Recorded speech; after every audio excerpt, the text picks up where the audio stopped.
Hello, and welcome once again to the Lifestream Curse of Strahd D&D campaign. I am your DM, Hesper, and tonight we're joined by Aster.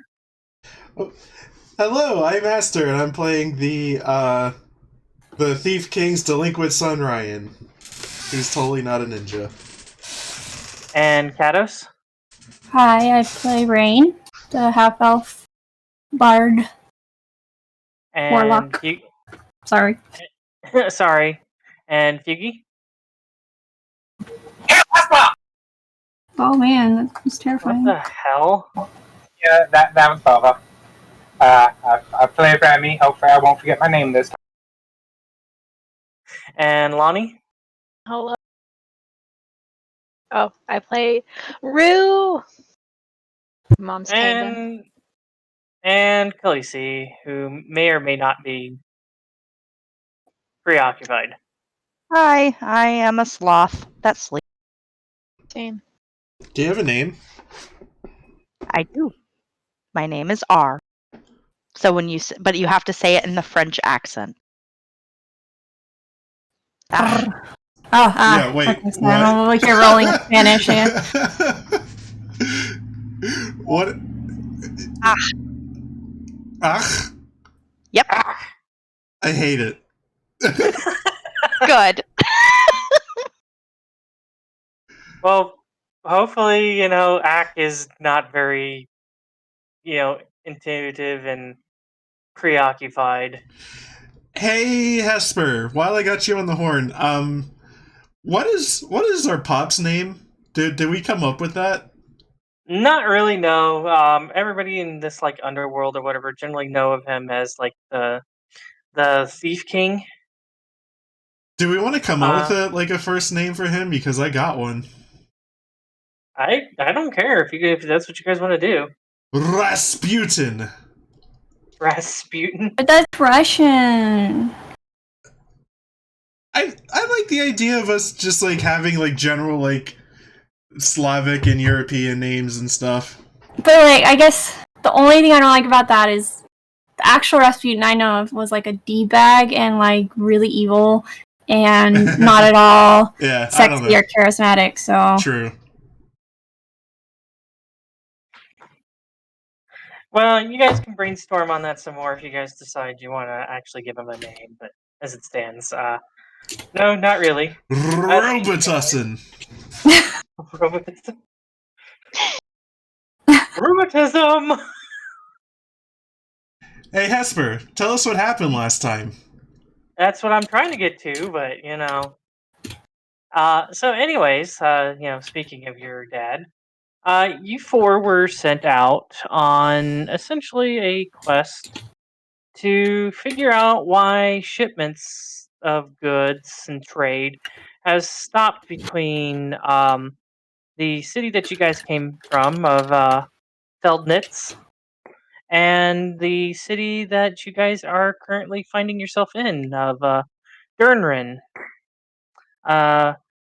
While when you guys managed to pull up to the gates, you guys were kind of turned away as for unknown at the time reasons. Eventually, the group at that point decided to split up a little bit, have a couple of you guys, Roux and Remy specifically, go on reconnaissance, while Ryan and Raine went to essentially find a place to park and hide the cart, or the wagon. You guys eventually did find a place to secure the wagon at a farm that eventually you guys found out has been abandoned due to something killing essentially everything that was alive here, livestock and more sentient creatures alike. Eventually, you guys managed to make your way back to the city with managing to run into Roux and Remy halfway, though you guys did manage to go back to the farmstead to learn more about what happened, and you guys have an idea that these people died of something. You aren't absolutely sure what it was, but it wasn't due to being murdered or anything like that. It's either something, some kind of sickness, or something possibly dealing with foul magics. As you guys make your way back to the city, Remy, uh, Roux, and not Raine, Ryan managed to make their way up the wall, while Raine almost made it up, but ended up falling and catching herself with featherfall, managed to float to the ground, and decided to say, "Screw it! I'm gonna talk my way in through the front doors." Talking her way in, she managed to make it into the city, while the uh, others tried to sneakily get off the roof. I mean, Ryan didn't have an issue, but Roux and Remy kind of had a bit of an issue getting off the off the city walls. You guys learned about an inn that you guys could possibly go to, as it's getting later. As you guys decided to wait to infiltrate the city, so you guys could sneak in more in the cover of darkness. Learning about an inn called the Snow Tier Inn. And you guys make your way over there, and you guys find yourself at the entrance and opening up the doors and looking inside. This looks really familiar to me, but I can't place it. I don't know. Sure. I just Googled shit. So, and this is just giving you guys like an atmospheric idea. It's not an actual representation on what's inside. This is gonna bother me. Well, be bothered then, Aster. Yeah. Anyways, as you guys make your way inside the Snow Tier Inn, you notice that it's for an inn. It's not very, I guess, populated. I guess is the best Mm-hmm. term to put it. The patronage seems to be very, pretty sparse. So possibly with the situation going on hand, that could possibly make more sense. As you guys enter, the few people that are in here, some tend to give you more attention than others, but it does seem like entering here, you guys have drawn attention of the people who are in here. Um, it's mostly a mixture that you see in here of, uh, you see some easily the spot, I should say, a mixture.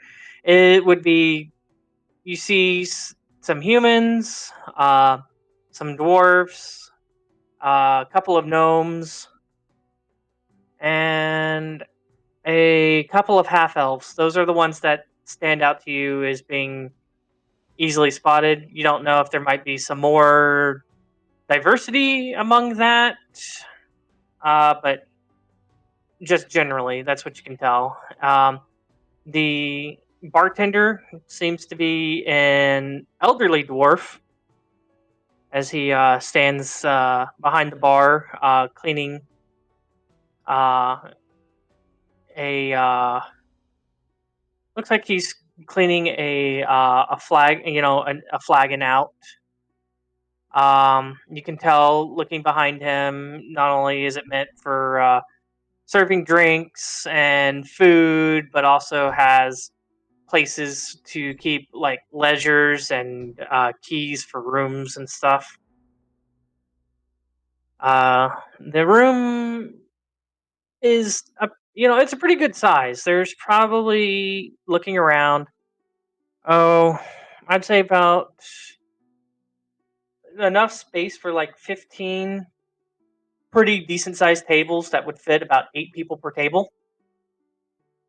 Though, like I said, again, the tables are, fairly sparse, generally most tables have at most 3 people at them. A couple of them have 2. Even some have just a single person sitting at them. Well, generally the ones with single person people are at smaller tables that are meant for 4 people. Like I said, there's about 15 of the larger tables and probably about 8 of these smaller tables meant for 4 people. It looks like that there's also a kind of a stage that performers could perform on as well here. Towards the back, as it's draped with curtains on both sides. The curtains look really nice. They're a pale blue with a shimmery golden inlay in them, or embroidery, I guess I should say.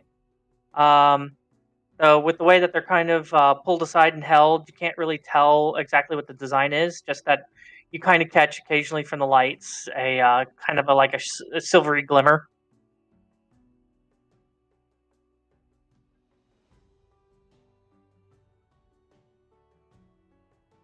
And I think that's about it for describing. So what would you guys like to do? Hesper, do I have the choice to not enter the inn? My reasoning is I would like to maintain my disguise. I mean, give me a second here, because originally I thought you guys were all entering. I never heard it distinguished that you weren't. Yeah, I understand. That's why I'm asking.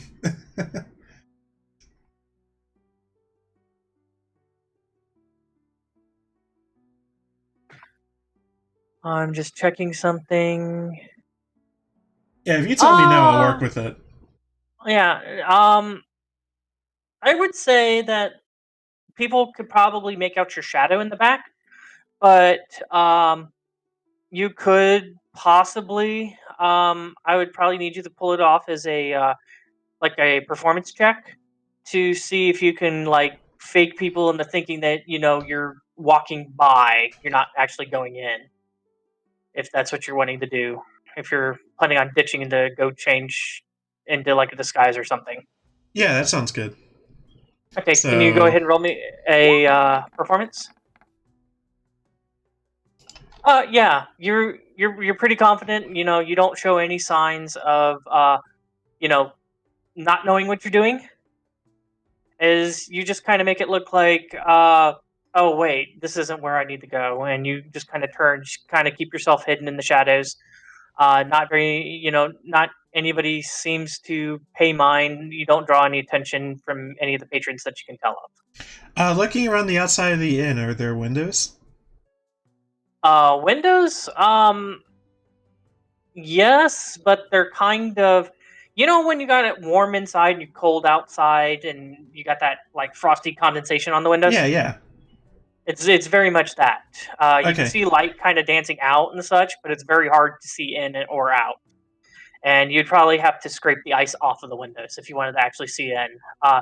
Generally, you're probably assuming that the windows are probably scraped off during the day, but since it's nighttime, they probably really don't give too much of shit at this point. I will send a what's this called? An awakened mind message to we'll say Raine. She's responsible. Oh, okay. Raine, could you open a window for me? Sure. It's a little stuffy in here. I'm just gonna. Well, I mean, in the inn room, yeah. Oh, okay. Yeah. Yeah, he's talking about when you guys actually get a room, not Oh, okay. Not out here in the open where everybody can see you, because I was like, what? Opening a window in here is probably going to be very noticeable. That's what I was like, wait, okay. Alright, I'm gonna note that and then approach the the bartender and ask for a room. How much is a room? Okay. As you start approaching. I'm gonna say that there was also like one other patron up at the bar. Mm-hmm. As you come approaching, he kind of turns towards you a little bit, notices that you're coming, picks up his drink with one arm, and with his other arm, kind of like Dracula's his face, and kind of like walks away from you. Like he hisses at me? No, like when you're gonna sneeze or you want to cover your face and you duck your like face in your elbow. Oh, okay. Yeah, that's what I'm talking about by like Draculaing. Okay, well, I guess I did want to remind you I have a bandana over my mouth still. Or my cloak over my mouth. Cover it. Yeah, well, that doesn't necessarily mean that they're very trusting of you still. Oh yeah, true. Okay, I'm like, alright, kind of glance at that guy and then continue my way to ask for a room. Not to mention, you're walking in here with the shoulder hurt Remy and the butt hurt Roux from falling off of falling off of a wall. That's true. Is Roux limping or she's just? And she's kind of a little bit. She's kind of holding her butt because she landed on Roux. Or no, she landed on Remy. Sorry. It looked like I pooped myself a little bit. So yeah, I get to the bar. What happens? Well, the older dwarf, one eye seems to be kind of has like a little bit of a kind of a crazy look to him. Just because of the way his eyes are, one's held open wider than the other one. Oh. Though taking a closer look at him, you can tell the one that's held shorter has a little bit of a cut in it, so you're assuming it's been stitched back together, and just because of the way that it healed, it actually like Scar? shrunk. Well, yeah, there's a little bit of a scar in the corner of his right eye, and just because of the way that it healed, it causes that eye to be shut a little bit more. So you can tell that it's still perfectly function. It's still a perfectly functional eye. He looks at you. Beard is you know um it looks like it's well kept. It's clean. It's oiled. It's tied in nice braids, held together with silver clasps at the end. Mm-hmm. His clothes. He has nicer looking clothes covered by a like an apron to kind of to keep like spills and stuff off of the clothes, so he remains presentable. He looks at you, kind of cocks his good eye at you a little bit, and is just kind of wondering what you're thinking, what you're planning.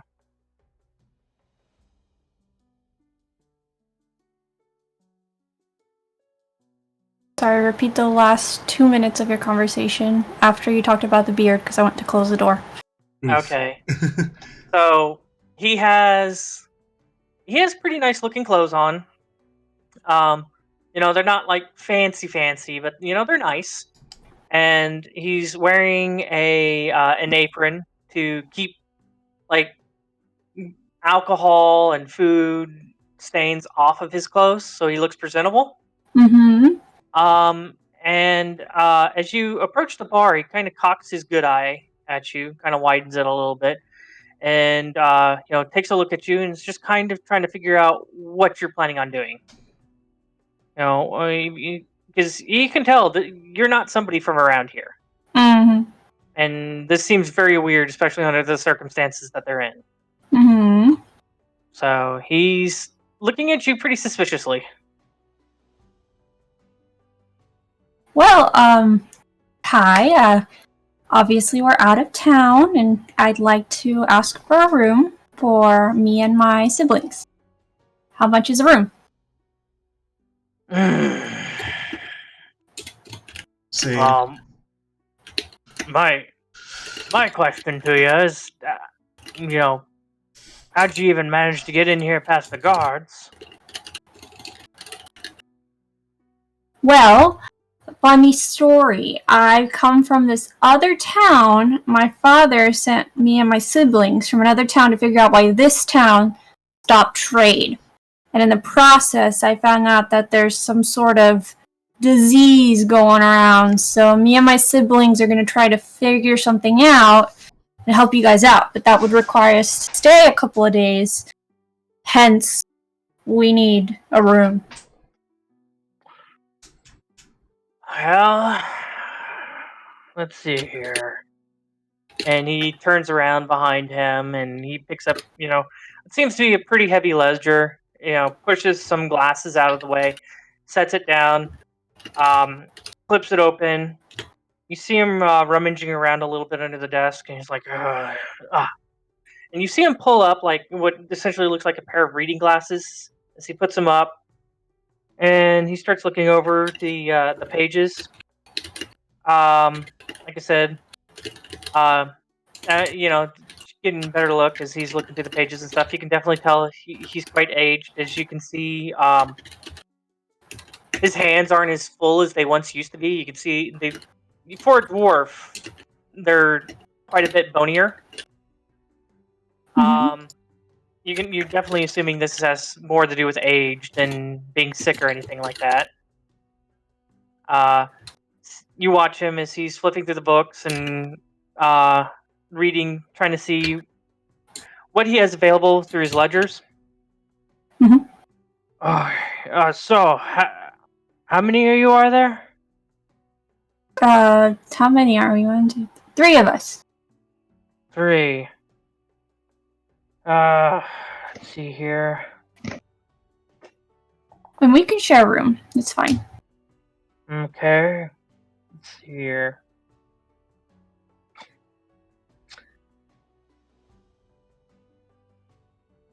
Well, yeah, I can't really with that. So.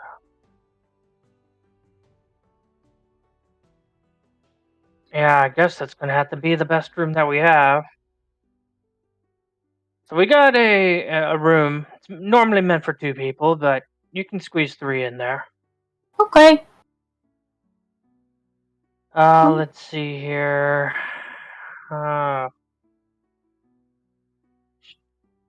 Generally goes for that, but with things going on. Oh. Generally, I'd be charging you guys 5 gold a night for that room, but Gold? gold, yes. Because like I it's a said. nice inn. It's a nice inn, so. Yeah, it's a nicer inn. But as I said before, yeah, I can swing probably 3 gold per night. Do you make that 2 gold per night? Gonna have to roll me a persuasion check. Okay.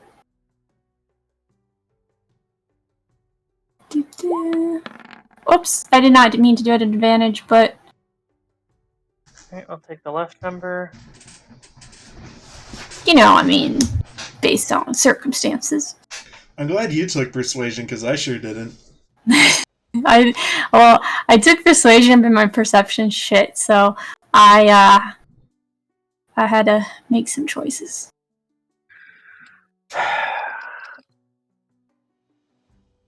I have to stand by me my offer. 3 gold. If you Really? Even with the 23? Alright, that's fair. Okay. You say that in character? I know. It's like, what?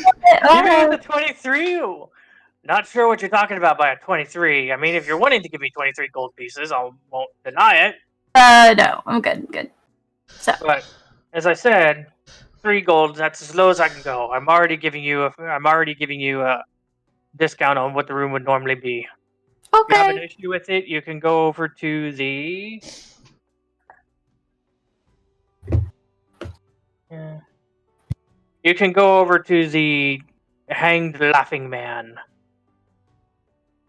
I'm good. I think I'll stay here.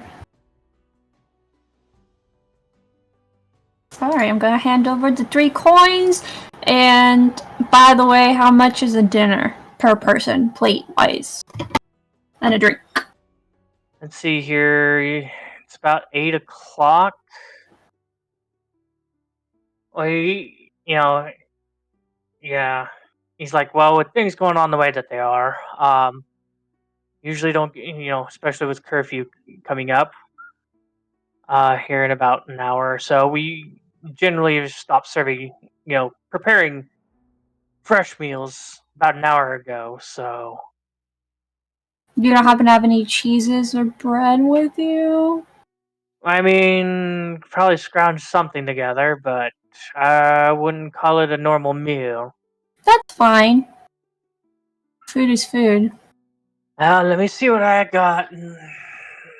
Let me see what we got back in the kitchen. He turns around, walks off to the side where there's like a little door, and he peeks his head in through the door, and he goes, "Oi, boy, what do we have left?" And you hear back in the back, it's kind of muffled and such, but you hear him kind of conversing back and forth between each other. You're assuming just to try to figure out what they have. I guess I'll have to do bring her up front. And after a while, after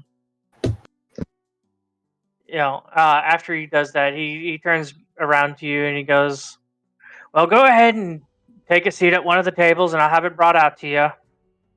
Much appreciated. When you guys are ready to go up to your room, I got your key over here at the counter."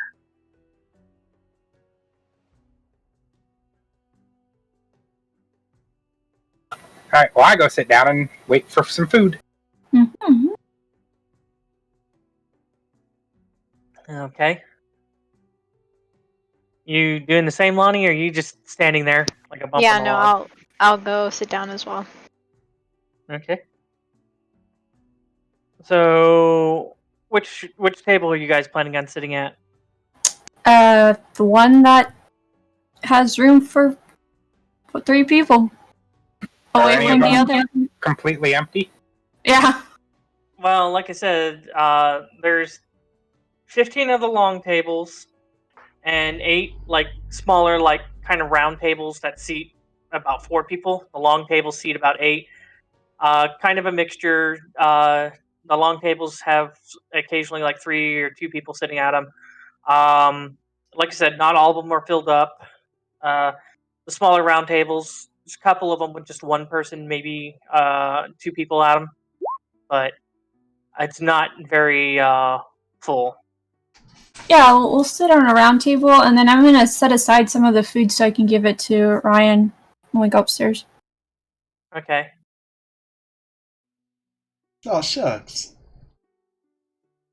All right. So, as you guys make your way to one of the round tables, I'm you gonna. find one. You find one that seems like it's pretty clean. And that's been cleaned more recently.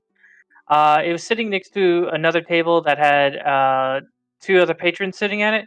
Mm-hmm. You guys get ready to sit down. Those 2 kind of like stare at you, pick up their drinks, shift away from you guys, give you guys kind of like a wide berth, and kind of like the first guy, kind of Dracula themselves, and like move away from you guys. Jeez. It's like a bunch of people that want to pretend to be vampires in this town.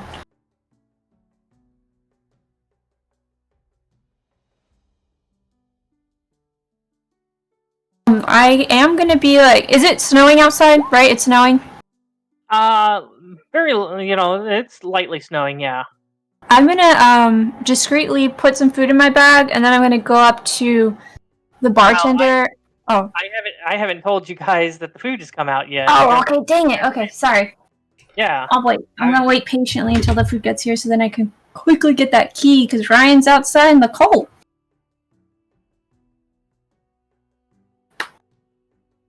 So, what else is... I know that Feugy's AFK, but Roux, what are your thoughts at these people who are running away from us? Apparently, Eric has an idea. She all she did was type it in as a whisper, so I don't know if she's actually.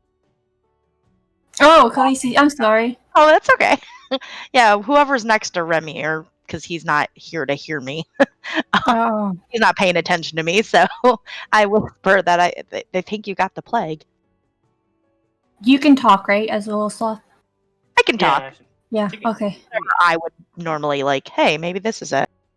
She is a sentient sloth. Yes, Oh, okay. that lives in Remy's backpack.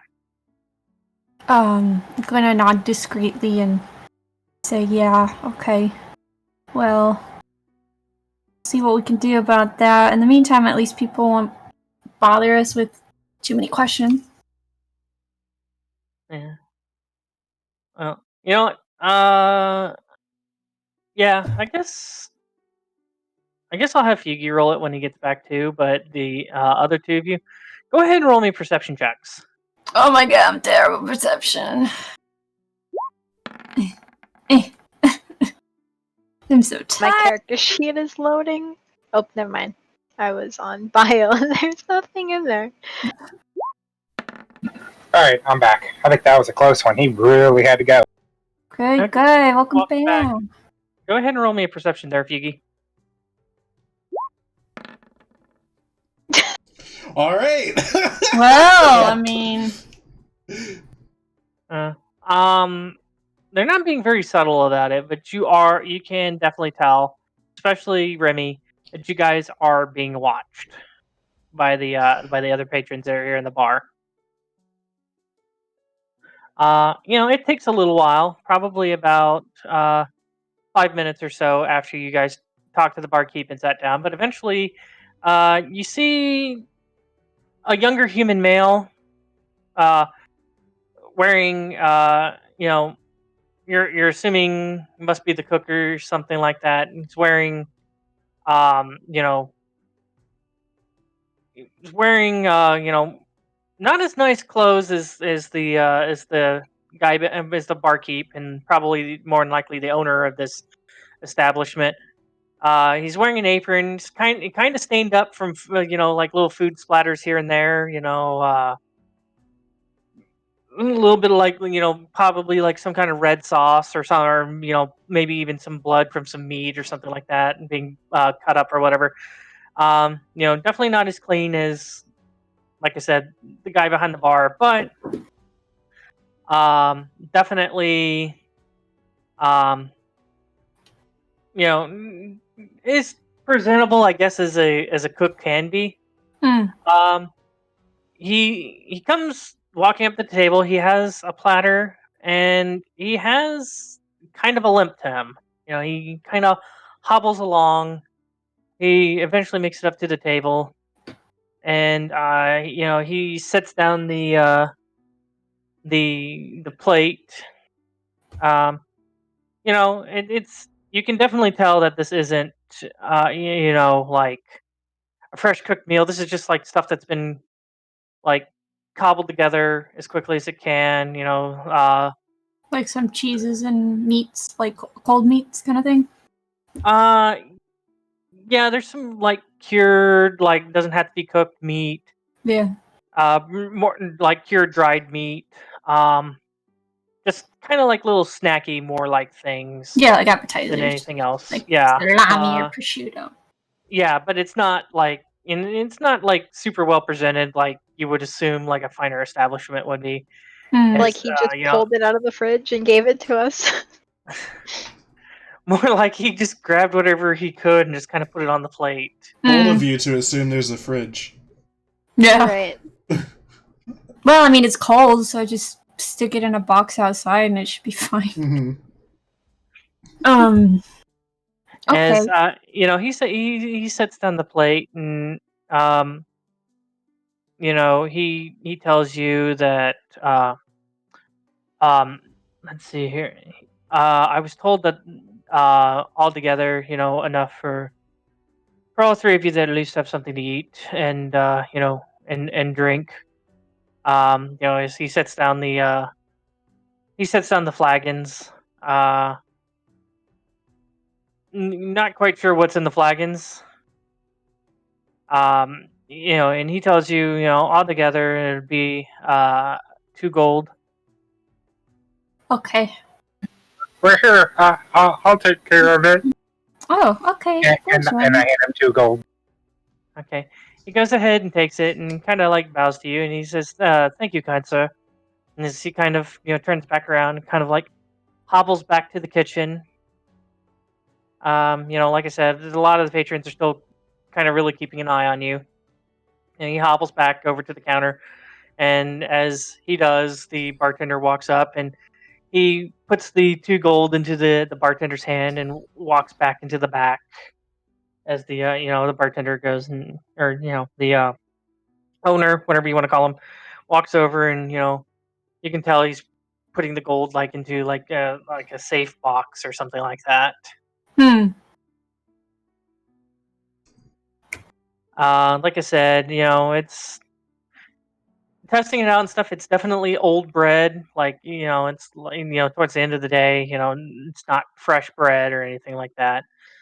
And like I said, gold, dried, cured cuts of meat, some cheese cut into uh, small, manageable, Slices. bite-sized pieces. Mhm. The flagons that you guys see, they have some kind of white, like it has like a white foam on the top. Um, Other than that, you really can't tell much about it without actually like tasting it or all that stuff. Hmm.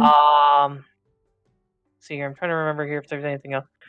There's also some fruit.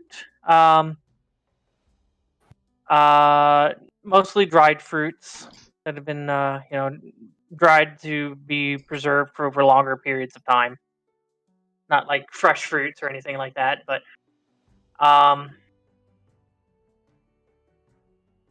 let's see here. And I would say, yeah, probably also some like cold, like cut up, like vegetables, like probably like carrots or something like that. It's gonna be like hard to eat cold here. But okay. Food's food. I'm gonna whisper to Roux and say, could you separate some for Ryan while I play this ocarina and distract them so they don't get suspicious? We also have rations left. Yeah, but like, that's like last resort. I'm probably saying that our rations are probably better quality than. Well, rations are probably very similar to this because they're meant to be preserved over long trips. Mm-hmm. So it's like jerky and dried apple slices and I always imagine them to be like aged MREs. cheese. Yeah, MREs. Just like powder that everything tastes the same. It's like, oh, it's powdered ice cream, but it's also powdered meat. It's also powdered bread. Hey, MREs are delicious. What the fuck? I've never eaten them. Honestly, as a kid, they were pretty great, but I wouldn't want to eat one as an adult. But I think if you're hungry, anything tastes delicious. Sure. After you say that, Lani, I realized, yeah, I only had them as a kid, so that might have something to do. Something to do with it. Well, anyway, I'm then just gonna eat half or a small amount of mine and save some for later and start playing the ocarina for a couple minutes to cheer this tense room up. Okay. Yeah. Do you want me to roll for that? Yeah. I guess go ahead and roll me a either performance or the flute check. Wow. Okay. Great. Okay. Yeah. Great. It's Does an kind of tense ocarina in have power here. chords? I mean, I guess depending on how many holes it has. Okay, so you go through and you eat your little bit, and you go up towards the stage. As you do, you notice that it's been roped off. Roped off? Oh. Yeah, to keep people from going up there. Hmm. You're assuming because of things going on and stuff, they might not be doing like performances and stuff up there. So instead, you just kind of in front of the stage. Not to mention, it's not like it's a full tavern, so Mm-hmm. it's not like you'd be harder to see not standing up there. Mm-hmm. Mm-hmm. So you go ahead, you play your ocarina for a while, and while you do, I mean, they don't seem overly impressed. Maybe mildly amused, but that's probably the best that you get out of them. You're not winning any hearts. Let's put it that way. Well, I take out my tinderbox and I light one of my torches and I start waving it back and forth. Freebird! Play Freebird! As you light the torch, the bartender, the owner of the establishment goes, "Hey, put that out now, or I'm calling the guard in here and having them haul you out of here." Uh, uh, uh, I'm sorry. and I put it out. What because of Remy, I want to try one more song. Could I roll again? Because of Remy. Yeah. It's my big bro. He totally got my back. Okay, go ahead, but if you're trying to win over the people here, I'd probably say go ahead and do it at disadvantage. Because, like I said, you guys are outsiders, and not to mention, you just pissed off the bartender. Okay. Well, let's try again.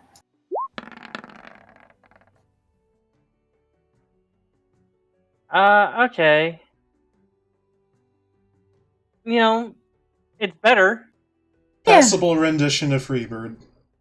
That 7-minute arena solo. Yeah. Yeah. But yeah, possibly a little bit more warmed up towards you, but I would say if you did any more, you'd probably be pushing your luck at this point. Yeah, I think I'll stop for now, but did the bartender at least feel less annoyed with Remy from that point on, or with us from that second song? Go ahead and roll me a perception check. Ah! Okay. Make sure I don't have it at disadvantage. I meant perception, not performance. There. What in the world? I keep clicking on perception. There we go. Oh my god. That is a terrible roll. I mean, it's not super hard to tell. You do notice that he occasionally seems to be keeping an eye on Remy during your performance, making sure he's not going to do anything else like that. What did Remy do? He lit a fucking torch in the bar. He lit a what? A torch? A torch. He was trying to, get, Yeah, that's get what you into do. the performance. Instead of, a lighter. So yeah, he pissed off the bartender because the bartender thought he was trying to make a fire in his bar. Yeah. And got threatened that, if he keeps it up, they call the city guard to have him hauled away. Yep. Okay. Well, I'm done, so I'm gonna put my ocarina away and awkwardly bow and walk back to my table. You get maybe one or two people who give you kind of that slow kind of Clap. pity clap. Slow pity clap, I guess. That's about it. Definitely not what you're used to. Yeah, I'm gonna stop by the bar and grab my room key. Okay. I'll be calling it a night early. Grab my bag and my snacks and go upstairs to open the window for Ryan. Okay, so you're grabbing some. Okay, so as you're grabbing the food and you're starting to take it upstairs, you hear the bartender say, "Hey, oi, read the sign." What And sign? there's a sign as you're looking at going upstairs. It says, due to circumstances, we are not allowing food in the rooms. Oh? Yeah. As soon as he says that, and I know he's distracted, I'm going to try to throw some into my backpack for her. Oh. Are you saying you're throwing? Okay, so Yeah, I'm just since the bartender's distracted, yelling at her, I'm going to try to toss a couple of pieces in there for my sloth. all right. Let's see here. Yeah, it's pretty well lit. Go ahead and make me a sleight of hand at disadvantage. Sheesh. Is it well lit by the stairs too? Yeah, it's pretty well lit everywhere in here. Not by any torches. No, but there's like candle chandeliers and such. Huh. 10. Okay. Yeah, as he says that, and you watch as he's kind of telling her that. You also hear him, you know, you hear him after that go, and that also goes for you, young one. Of course. I was just taking it out right after you said that. Uh-huh. Like I said, watch your step. I'll call the city guard on you. I don't think you want to be spending a night in the jail cell, do you? No. Well, then keep your beard clean. Yeah. Stop, causing issues. Alright, come downstairs, leave the rest of the snacks on the table, and go upstairs. Okay. Yeah, I finish all my food now, and then I go upstairs. Alrighty. What about you, Lani? Same. Okay. Since Aster hasn't really done too terribly much, what have you been doing this whole entire time that this has been going on? Because this has probably took about a good. I'm gonna say it probably took about a good 30 minutes before they started even going upstairs. I'll tell you what, I've been leaning against the exterior wall of the inn, and I've cast Prestidigitation to allow myself to just blow bubbles out of my mouth. And I've just been trying to, blow some cool bubbles. That's what I'm doing. Alright, give me a second here. Oh, and Okay. I've been listening through maybe a window or through some loose boards or something. How's that? Roll me a. Yeah, I guess because of that. Roll me a perception check, but roll it at disadvantage because there really isn't it's pretty decently sealed. Okay. Like I said, from as well as you can tell, you heard the bartender get pissed a couple times. I'll definitely tell you that much for sure. Yeah. That wily Remy, he always does this. You did hear music for a little while, though it didn't seem like anybody got super excited. Other than that, like I said, it's not like I said. The windows are frosted over, so unless you kind of scrape them clear and stuff, but you said you weren't even looking; you were mostly listening. Mm-hmm. Generally, the chatter has been kept kind of low. The door has been closed. It's just whatever's been able to naturally bleed out. Mm-hmm. Let's see here. Okay. So I want, yeah. So towards the last, probably like 30 minutes, as you're kind of sitting there, the bartender's gotten mad a couple of times. As that happens, roll me another perception check. Regular or disadvantage? Regular.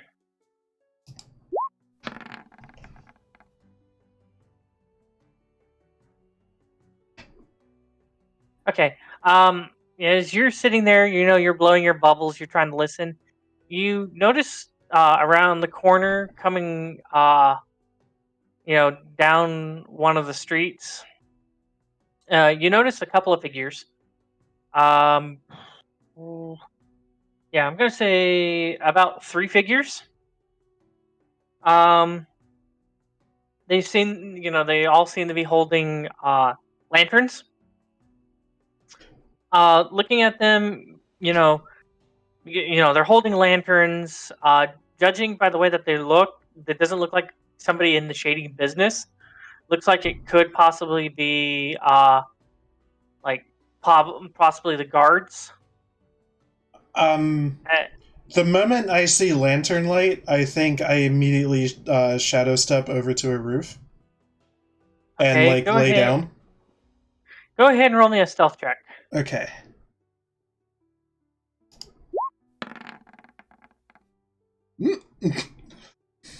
Okay, give me a second here.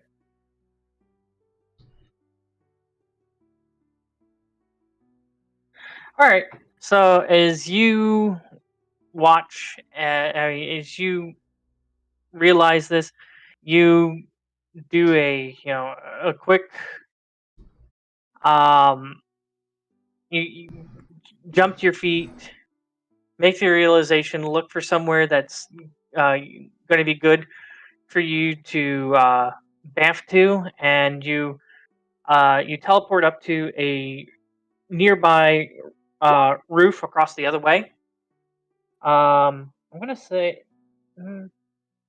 roof or balcony.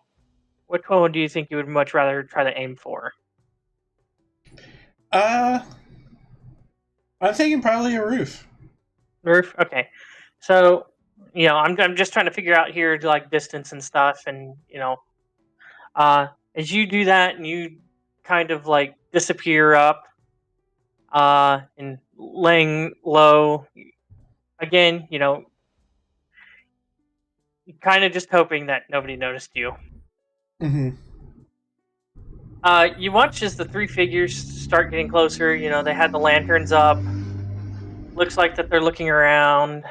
Uh, uh, Kind of looks like they're possibly patrolling the streets. Mm-hmm. As they're doing that, one of them gets the lantern. Seems like to be pointing it to where you were, Mm-hmm. and seems to get down and seems to be looking down at the ground. Uh, as he does, you notice that he makes a gesture with his free hand to the other two, and the other two guards seem to come by. Um, you notice that they seem to be conversing amongst each other. One of them turns around and seems to be looking around, uh, trying to see what they can find. Okay. Let's see here. Yeah. All right. Um, as that one guard looks around, um, he seems to notice something, and he walks towards the building that you teleported to. Mm-hmm. And like I said, from your vantage, he kind of disappears out of view. So you don't know what he's currently doing. You see the other two who are, like I said, they're the one that's crouched, the one that's talking. The other one turns around and seems to be, standing by the one that's trying to figure out what's going on, but face the direction towards the other one that walked towards the building. Let's see here. Yeah.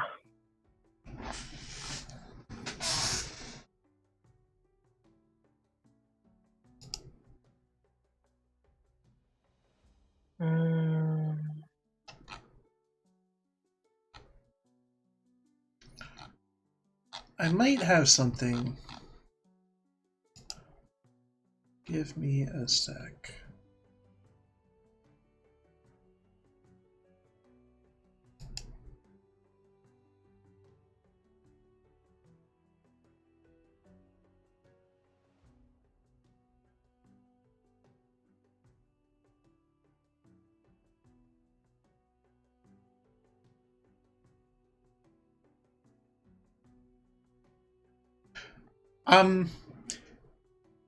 Is the spell Silent Image silent, or will I expose myself? The image, it depends on. Let me check. It says VSM. You mean to cast it? Okay. You're talking about the cast it, right? Not a Silent Image Invocation. It says VSM on it. Yeah. So that means vocal. So that means it's vocal. You need a hand gesture, and you need a material, which I'm not worrying about materials in this campaign. So casting that would kind of reveal myself. I would have to say,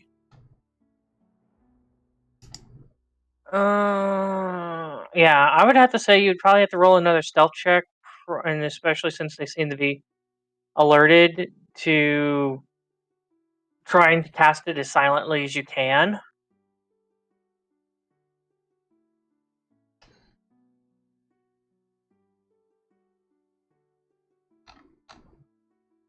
So if I just try really hard, I can make a distraction, is what you're saying?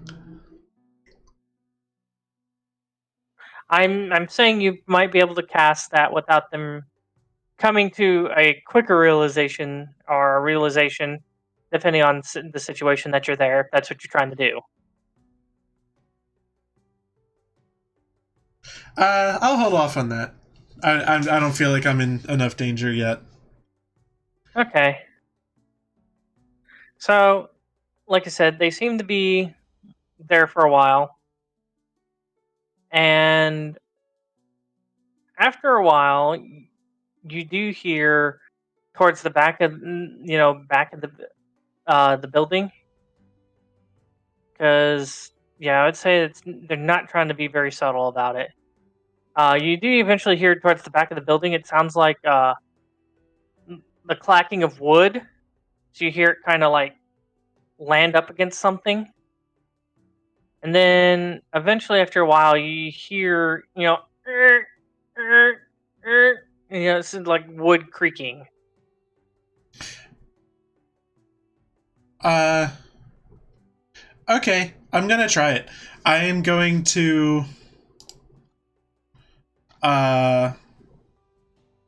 click, and I would like to make kind of a vague idea of a person who jumps from the building that I'm on over to another building, possibly, or to the ground, if not.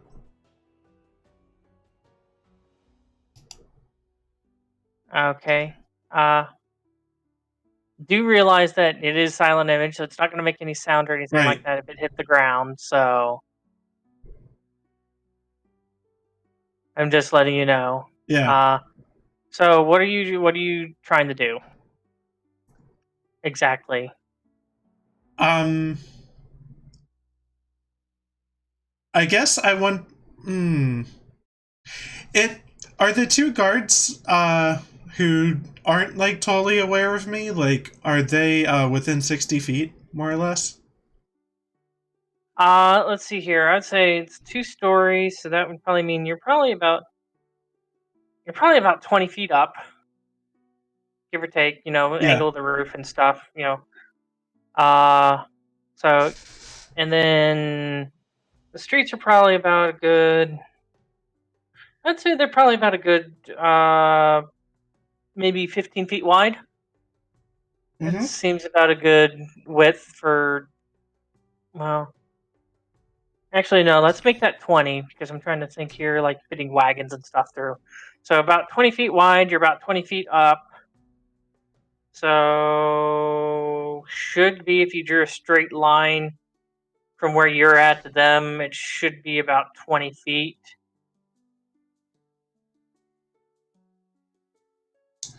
I would like to make a humanoid figure move quickly in front of their field of vision and away into the shadows away from me. Like in another direction. Does that make sense? Okay, so you're talking about doing it down on the ground? Yeah, hopefully they make some like kind of commotion, like you went this way. Okay. Let's see here. Because I'm trying to think here about where you're at and stuff. Hmm. Yeah, I'm sorry. I'm just trying to think here about where you're at and stuff. I would say you probably have to get closer to the edge of the roof and lean over to get a clear about what you're talking about, so they wouldn't, because otherwise they'd be the image would be like in the middle of the street, and I don't think that's what you're trying to aim for. You're trying to aim for like more like maybe like out of one of the alleys or something like that, right? Yeah, it makes sense. Do I have any kind of are they looking in my direction currently? Yeah, they are. Look, one of them is. The other one seems to be kind of down on the ground, kind of looking more around in general. The other one seems to be looking in your direction. Not really looking up so much. Probably more than likely keeping an eye on the third one that you're not absolutely sure. Well, you're wondering if the third one is what's making the creaking noise behind you on the wood. Mm-hmm. Okay, so I'm going to peek around the edge so I can get that good view you were talking about. Okay. Go ahead and roll me a dex roll or acrobatics. Okay. Oh, damn it! All right, let's rumble. Okay, so as you scoot closer towards the edge, you manage to keep a hold, but as you do, you realize and probably realize what gave you away. You knock more snow off of the roof and down onto the ground as you're getting ready to cast. And as the snow just goes down, they look up and they go, "Up there! He's up there!" And you start hearing the creaks that were going, and you hear them go, like a lot quicker up the ladder. And you notice that the lantern's been lifted. It's one of those hooded lanterns, and you feel like you have a spotlight in your face currently. Mm-hmm. Let me look through my spells again. I just want to make sure of something. Ah, shit. Okay, so it spreads around corners, but it doesn't, like, go through walls. Like, I don't want to fill the inn with, like, black smoke, basically. Okay, yeah. Yeah. Like I said, the feet are about. Yeah, it wouldn't go into the end, though the windows would just go dark. Yeah.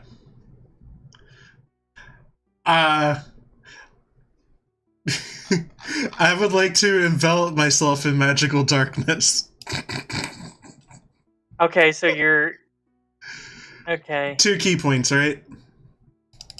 Yeah, 2 key points, and let's see here. Yeah, 2 key points, and point. Yeah, do you have an object that you want to like focus on for this shadow? Oh,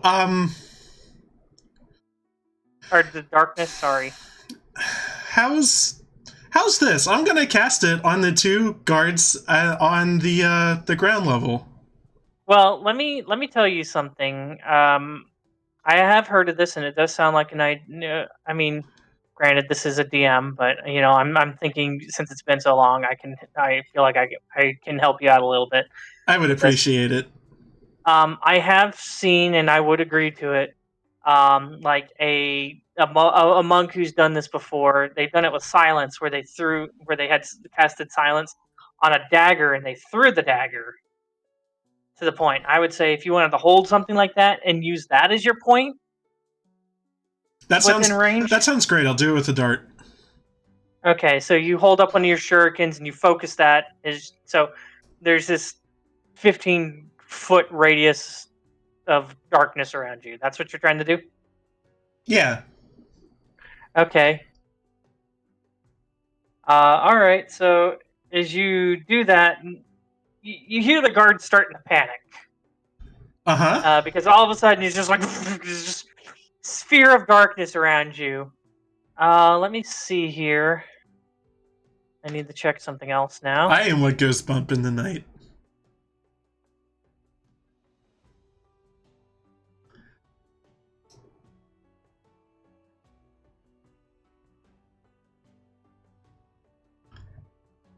Okay, so as you do that, and all of a sudden you're just enveloped in this sphere of darkness, you hear the and then you hear as feet land, but then you hear I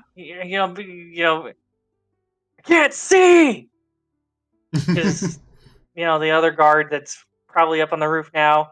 Because let's face it, that's probably within your 15-foot radius or whatever. He's just lands up here as you're casting that, and you just can't see anything. You're in 15 feet of darkness now. What are you doing? I am going to drop down. No, wait, no, hold on. There's snow. Man. There's Snow's snow fucking everywhere. me up. Why do you think I picked this campaign setting? Alright, so if I shadow step, there's like my 2 feet prints, and then 60 feet away there's gonna be 2 more feet prints. Is that how we're making this work? Basically, yeah. Or, like a knee leg print or whatever. Yeah. And as stated before, it's not snowing enough to where like prints disappear quickly. Yeah, yeah. Oh man. And I can shadow step about once every 6 seconds. Pretty much. So am I able to abstract this into basically saying I'm going to take them on a wild goose chase and leave sets of footprints everywhere? So you're just gonna go bamf, bamf, bamf, bamf, and just wherever all over town as you're surrounded by this dark cloud for like 10 minutes and just bamf for like 10 minutes to God knows where. Yeah. Does that work for you, Hesper? That works for me. I just need to know what direction you're heading in.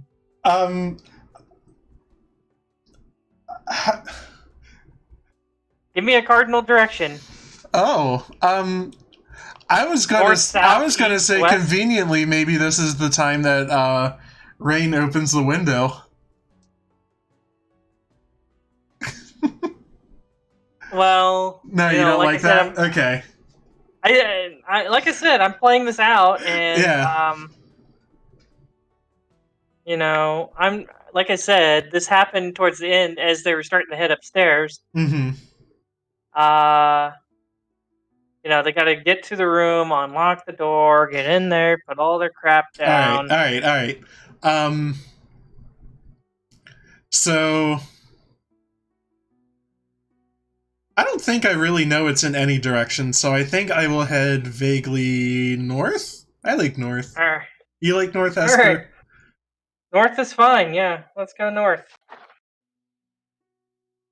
Okay. So, you know, all of a sudden, just like poof, poof, poof, this dark cloud just starts wisping through the town as you're just teleporting every 60 feet, Yeah. And landing on, like, I guess rooftops, as the guards are like you know, and the one that's up there on the roof is just watching this dark cloud.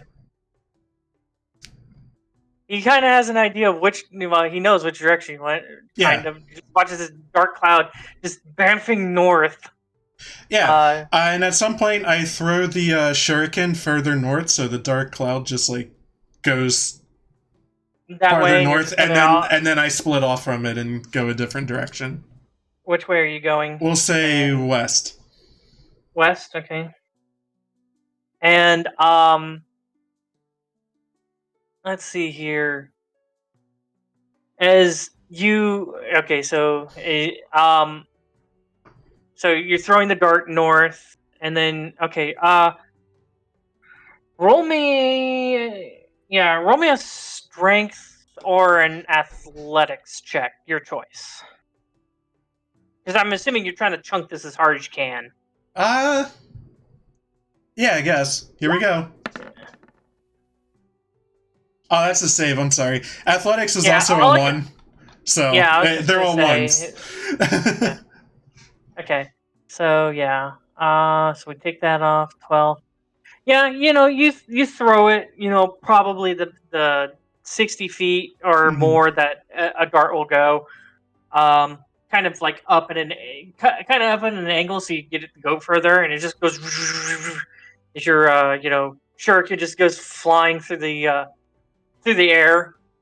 As you start heading west. Are you also going down as you head west, or are you just going west across the rooftops now?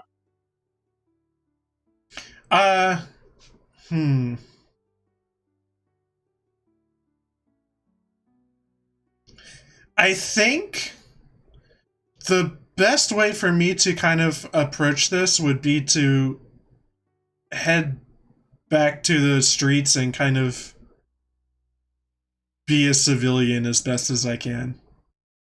Okay, so you're okay.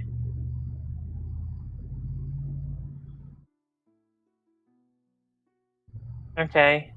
So you teleport around, you know, making your way down as you head west. Are you teleporting into like an alley or something like that so you can walk out of the alley, or what are you doing? Yeah, that sounds good. Okay. So, you know, you get a decent ways west. You know, you kind of don't really have much of an idea. You, you know, kind of bamf into an alley. And as you do, you know, you look around, and kind of sitting at the corner of this alley where you're at seems to be this human, very tattered clothes, just kind of, you know, a bottle, just kind of looking at you. And he's just like, looks down at the bottle, looks back up at you, and he just kind of goes, I really need to just stop drinking. He just does not believe that this person just appears right in front of him. He's like, I need to stop drinking so much. And he kind of just throws the bottle down the alley. Yeah. And just kind of curls up in a ball. Just kind of laying there in the snow. Okay. Well, I'll take it. I was like, do I bribe this guy or what? No, we're okay. No, he thinks you're a hallucination. You're Yeah. giving at this point. All right. I would probably have like a different pair of shoes, right? Yeah, I would say you probably brought a change of clothes with you if you really wanted to. I'm I don't know going if to you want to change change my clothes. shoes so I have a different footprint Okay. So while I'm you in this alley with the guy in the fetal position. yeah.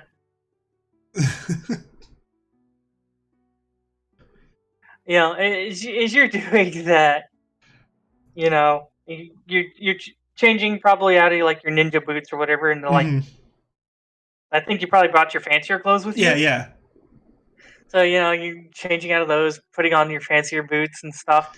And, you know, he kind of looks over at you and he just, for a figme, you got some nice boots. I wish I had some nice boots. And he kind of puts his foot out and you kind of see his toes like twiddle out of the top of the boot, like doesn't have the little toe covering on his boot anymore. Uh. Hmm.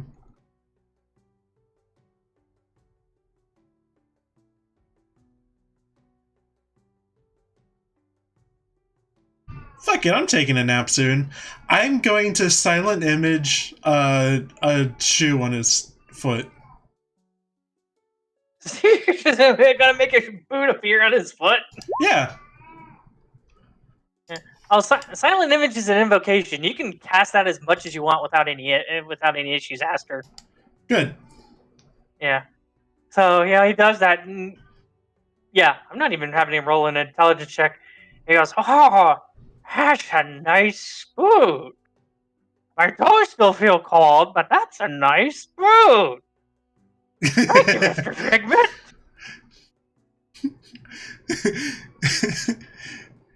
No problem. Just lay off the booze, and then I very coolly walk out of the alley. All right. Yeah, he still seems to be admiring these boots until you get further than 60 feet away from him. In which case, the boots will just disappear. Yeah, it's fine. He'll have gone back to sleep. It's okay. You just hear Yeah, off yeah. in the distance. Oh. You just feel, through your ninja senses, you just feel the disappointment in the ninja force. Well, I'm over here thinking, is this guy gonna be my first kill? Like, I was thinking about just like murdering this guy, but I didn't want to set off even more guards. Aster sets off the 5-star. They break out the fucking, Bro, I'm neutral. I'm here for myself. Like, is the 5-star. Your character has the 5-star warrant after him. yeah, Instead of yeah. helicopters, they're chasing after you on fucking like griffins or whatever with spotlights. Hell yeah. Firing magic missiles at you. Anyways. Okay, yeah. so I would like to take kind of a meandering path back over to the inn. Okay. I want you to roll me an intelligence check. Oh, I'm good at these. Or as. Oh, Actually, shit! Nah, we're good, man. Yeah, I was gonna say, or we could have you like roll like a survival or something like that. Survival probably would have been more accurate, honestly, to tell you the truth. Just kind of like the lay of the land and stuff. But Survival we'll would be a 21, I think. No, 22. Yeah, I mean, like I said, I'm gonna say it's high enough. Yeah, you seem to have gotten a decent lay of where you were, as Mhm. opposed to where you just all of a sudden just started like through a mad panic, just started teleporting it Okay. away. Yeah. And yeah, so you kind of have an idea of where you are. You feel like you're you're probably a pretty decent ways away. from the Commotion I caused. yeah. Yeah. Let's see here. Roll me a perception check real quick. All right. No.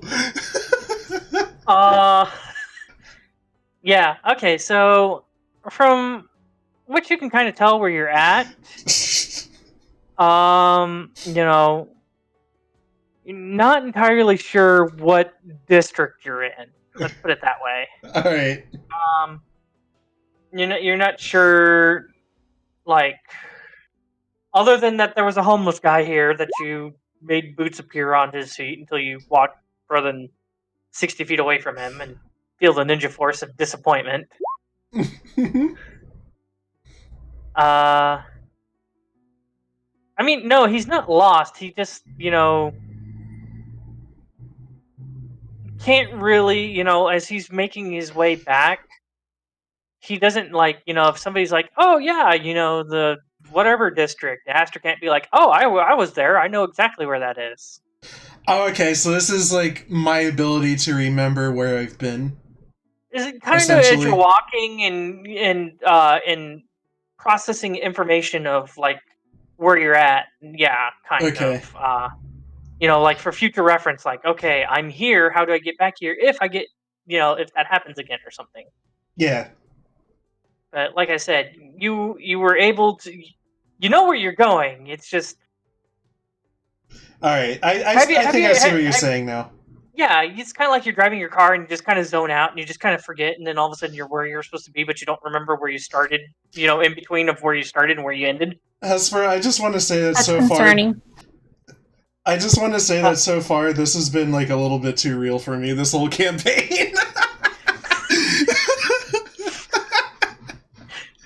I know where I'm going. I just don't know anything in between where I'm going and where. This is how I live my life. Okay. All right. Okay, so we found the perfect character for Aster. Got it. So I'm meandering back over to the inn. And judging from where you went and stuff, and trying to be sneaky about it, you're assuming it's probably going to take you probably about a good 30 minutes or whatever to sneak your way over there. By the way, I guess roll me, because like I said, lights would give away pretty easily. Roll me a stealth check if you're trying to be like super sneaky about this whole entire like. Jesus. Aster! Stop it! All right, we'll just have to see what happens. You're assuming that you're pretty sneaky. Yeah, I would think that. Nothing's gone wrong.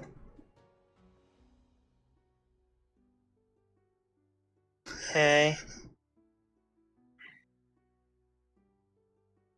So as you're kind of sneaking around, probably about like 20 minutes on your trek back. As you're sneaking around, you kind of like dip into an alley, and you're just kind of looking around, and then all of a sudden, you feel a hand reach up on your shoulder, Yeah, man. and you go, "You do know it's past curfew, right?" Yeah, sorry, I was getting something. And I am heading over to the Silver Tier Inn. Okay. See, that's the thing, because you said I was getting something. Yeah, that's fine. But yeah, so I'm trying to decide if it's a deception check or if it's a persuasion check. Because it's kind of a half truth, if you know what I mean. You are trying to get back to the end, but your reason for being out. Yeah. I like deception. Yeah, I guess we'll go with deception. Since you did say I went to go get something.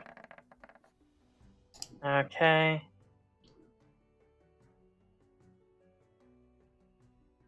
Okay. So, your hand kind of turns you to kind of like face him. You can definitely tell that this is a guard. He seems to have a covering on his lower face. So do I would think. Yeah. So he kind of turns you towards him and such, and he goes, "Going to go get something. What is this something?" And he's not quite completely buying your story because you're being vague. I forgot my wallet and I had to pay for food. Roll me another I deception forgot my check. coin purse or whatever, yeah. Yeah, Okay. I understand. That wallet's fine, yeah. Go ahead and roll me. Okay. I see. Well, you're not supposed to be out after curfew. And if you keep going the way that you're going, you're going to get into more trouble. I'll make sure that you get back to the inn. Just when you get there, stay there. What's your name, by the way? My name is... Hara? like the French R. Har. Okay. Well, Mr. Har, I guess we better get going then. And he kind of, turns you back around, gives you a light push, and, starts walking with you towards the inn. As you guys get to the front of the inn, he motions for you to open the door. I do that. All right. So as you open the door, and obviously this guard's going to make sure that you go in. So I'm guessing you're going to go ahead and go on in. I walk on in. All right. So as you do this, the guard goes, let's see here. Let's see.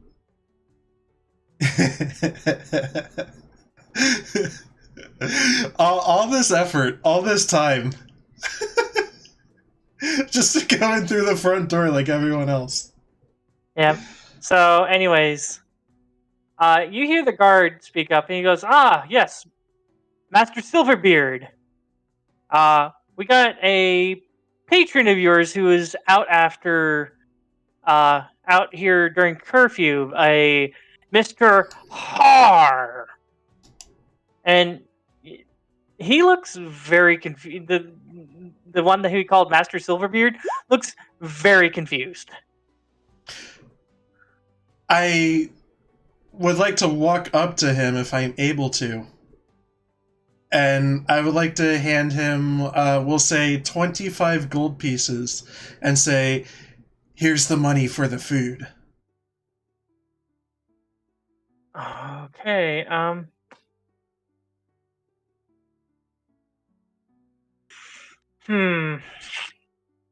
Roll me... Yeah, roll me a persuasion check. Okay, I'm good at these.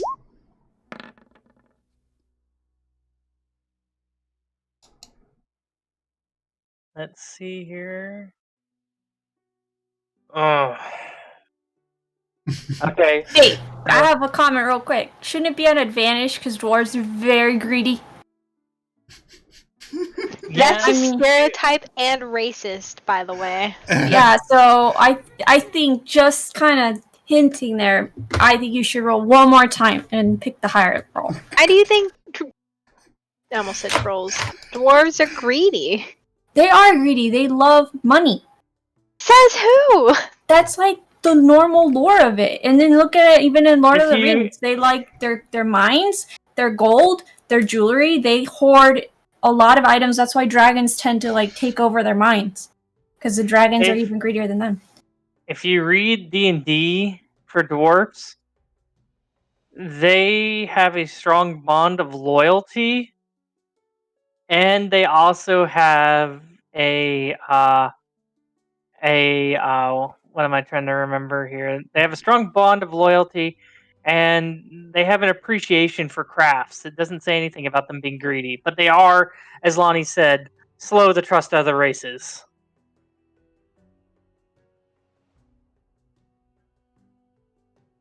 So yeah, there's not. I mean, evil dwarfs are probably greedy in this world, but depending on the dwarf type, yeah, basing it off of dwarves are greedy because Lord of the Rings isn't the same thing. Greedy D&D. So, do I get the idea that like this guy isn't happy with what I've given him? Yeah, he doesn't seem to be. He doesn't seem to be buying what you're trying to sell him. Oh, right. I forgot the tax. Here you go. And I add in 10 more gold pieces. So we're at 35. Yeah. He does not seem happy at all about this, Aster. Uh-huh. Because he can tell that you're trying to bribe him. Yeah. And, you can tell by just the way that he is and his establishment that he's trying to run a legitimate business here. So you have a feeling that he's about ready to rat you out.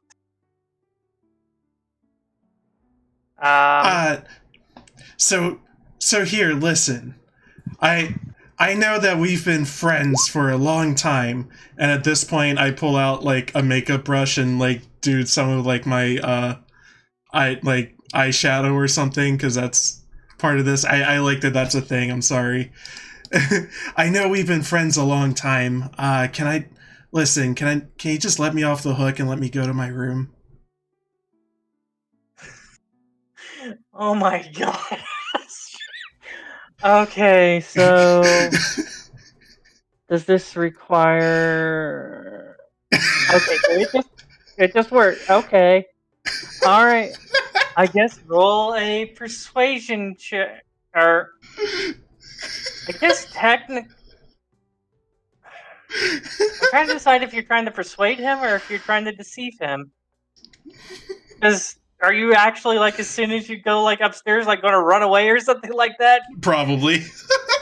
All right, roll a deception check then.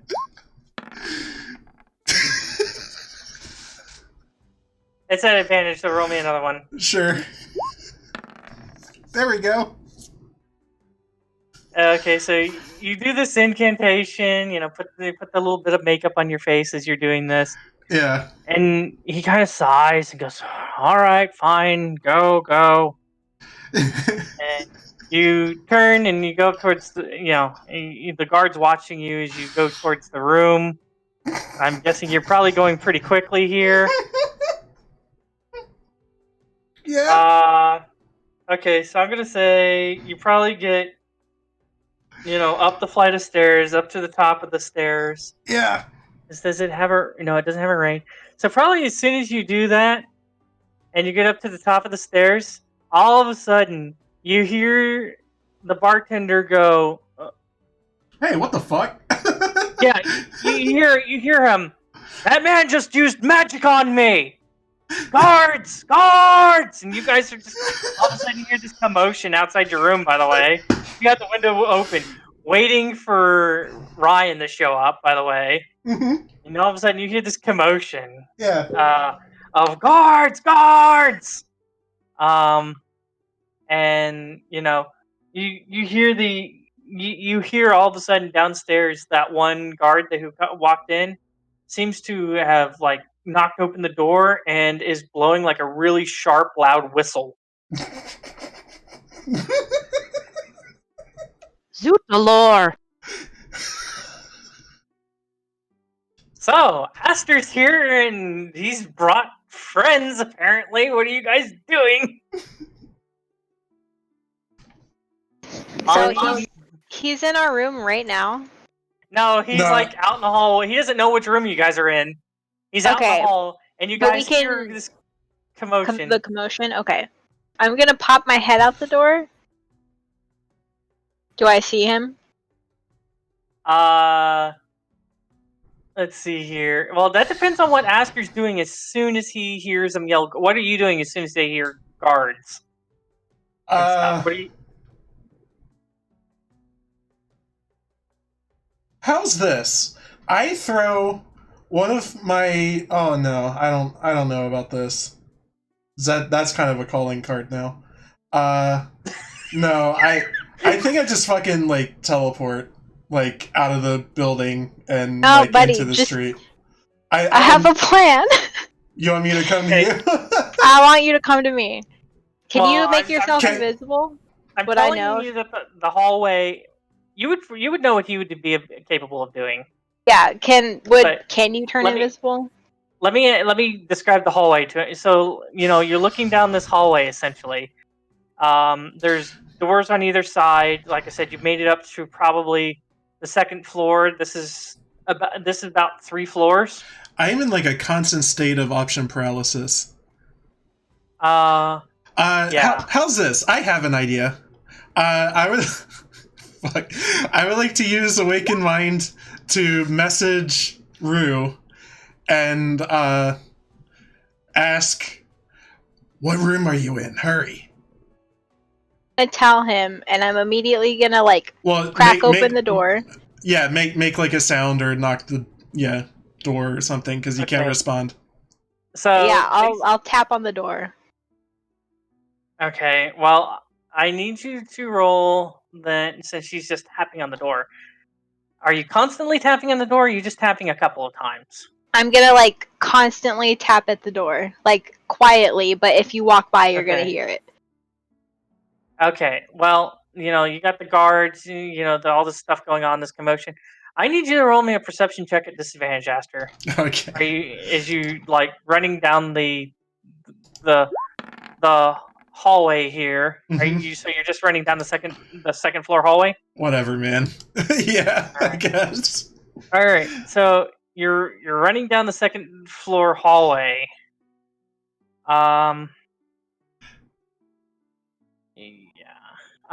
So as you're running down the hall, like, oh shit.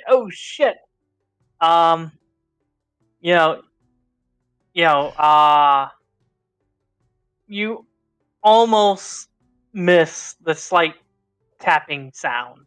Mm-hmm. And, you kind of have to double back a little bit because you kind of skid past it.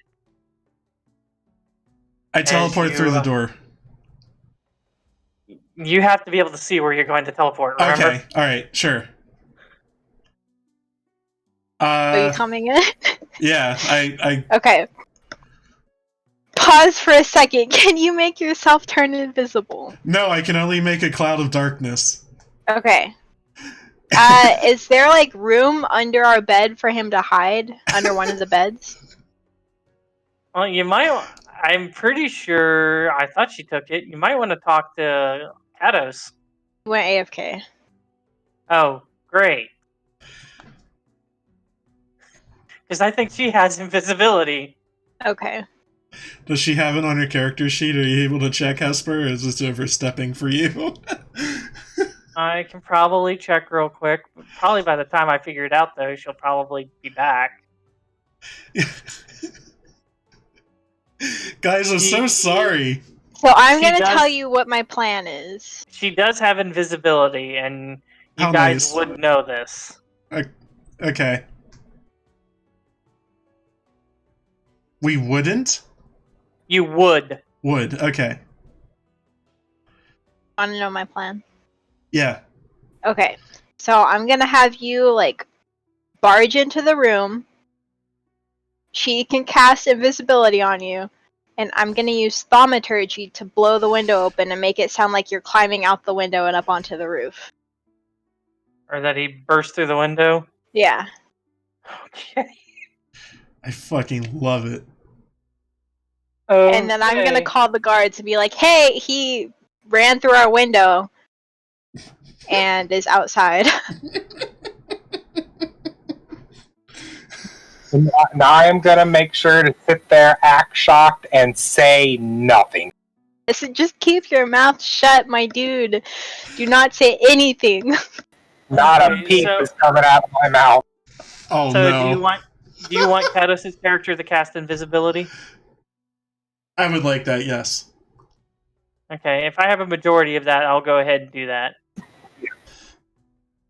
Okay. I'd say that's probably a majority. So I'll go ahead and say that she cast invisibility on. Okay, so Ryan bursts through the door. You know, Roux kind of like gives everybody the gist that she's knocking on the door to kind of alert him. He bursts through the door. Raine then summons forth her bardic magic, touches Ryan. Ryan poof, turns invisible. All of a sudden, you watch Roux turn around, cast thaumaturgy, just slams the windows just wide open on the to the room, and like just pushes so hard that the glass shatters as soon as it hits the walls. And also at the same time, it gets uses thaumaturgy and pushes some of the snow off of the ledge of the window. So it Mm-hmm. kind of looks a little bit more like it actually happened. Yeah. Shortly after that happens, you hear footsteps, and then all of a sudden, you see at the front of the door, a couple of guards. Again, lower faces seem to be covered. They're wearing their their helmets, guard garb, all that stuff. And the one up at the front said, "Where did he go?" A madman just burst into our room and out the window.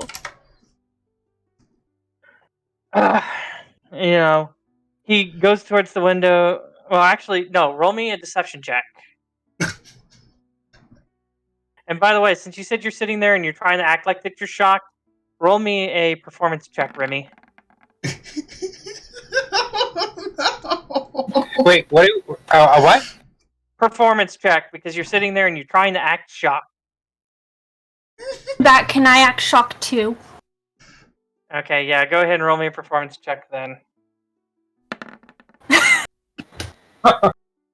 Remy's definitely doing a lot better of a job than you I are. know, and I'm the bard. So sad. At this point, I'm prepared. Like, I'm already thinking about what my second character is going to be for this campaign. Okay, Considering jumping out the window at this point. So, the guard kind of looks at you guys, looks back and forth, kind of takes a little bit of a double check at Raine, but it's just like, whatever. Runs towards the door and it's like, damn it! Turns around to the others and he goes, he made it out the window. Check the rooftops, check the streets. And you all of a sudden you hear them like starting to run downstairs. You hear whistles, and then just you look out the window and all of a sudden you just see like there had to have been like 15 guards or whatever show up here, and now they're just scattering and just running every which way. Hey, remember, I have my footprints all over. Well, yeah. Anyways, so yeah. So just all this crazy shit. All these guards running around. Your window's just busted open now, and probably won't close. So Bending on it now? like I said, Or is it too broken? Can I cast prestidigitation on it? You threw it open so hard that you broke all the glass out of the window. Wow. Oh, mending won't fix that. Yeah, it's all in pieces and all stuck down in the snow and stuff. You wanted a convincing performance, so Yeah, it worked, so I'm not mad. I'll take a new room. Are you sure you're not mad? Anyway. You might be a little mad at me. One of the guards, like I said, the guard who did that and said to the others, he kind of turns around and goes, if one of you will come downstairs with me, we'll talk to, Master Silverbeard. We'll see about getting you guys a new room, I guess. Okay. Who wants to volunteer? I'm going down. You're gonna go down? Yeah. Okay. Alright. So Roux heads downstairs with this guard. Hey, how long And does invisibility last? an hour, if I remember right. Okay, okay. You'll have to double check with Cados, but I'm pretty sure it's an hour. As long as she keeps concentration on it. Alright, I'm just gonna chill literally in the room, being as silent as I can. So, anyways, you guys, you and the guard head downstairs, Roux. Again, watching Master, as you're assuming his name, since this is the first time it's come up, Master Silverbeard. He's sitting there. He seems kind of agitated as he's kind of stroking his beard. Just kind of really mad that happened to him. He's not touching that 35 pieces of gold. You see a decent stack of gold sitting there on the counter. Uh-huh. Yeah. And the guard comes up to him and says, "So apparently, the man that we're after burst through their room and jumped out the window. We're in search of him, but um, you know how things are around here, and." and yeah, I'm probably going to have to change him to a different room. And event, you hear him kind of sigh, turn around, pick up the ledger, and set it down and start looking through it again. Well, all right, I guess I'll go ahead and give him this room. And, pulls down a different key and asks for the key that was to the room that you guys were in currently. Oh yeah, I have it. So, let me go downstairs real quick to drop it off because I figured they were gonna need the key anyway. So I'll Okay. drop it off. So, all of a sudden, Raine's just coming down the stairs with the key. I guess you forgot to hand off the key to Roux, and Yeah. it's like, oh, okay, well, here, go ahead and take this, no charge for this. And,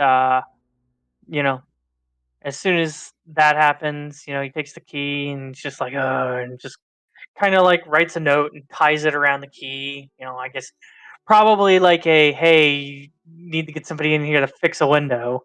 Mm-hmm. Maybe, maybe some other stuff. Not entirely sure. As he, hands off the key to you guys. Then the guard turns around and he tells you, as soon as one of the other guards get here, I'm having them stay here at the inn. Since this did happen here, and since it happened to you guys, I'll have them here, kind of keeping an eye. I don't know, out of the rooms why he chose yours, but in case there's something more that this person's plotting, I'm stationing a couple of guards here at the inn, Okay. and they will probably be checking on you guys every so often as well. All right, sounds And good. We now thank you for your attention. I'm so sorry.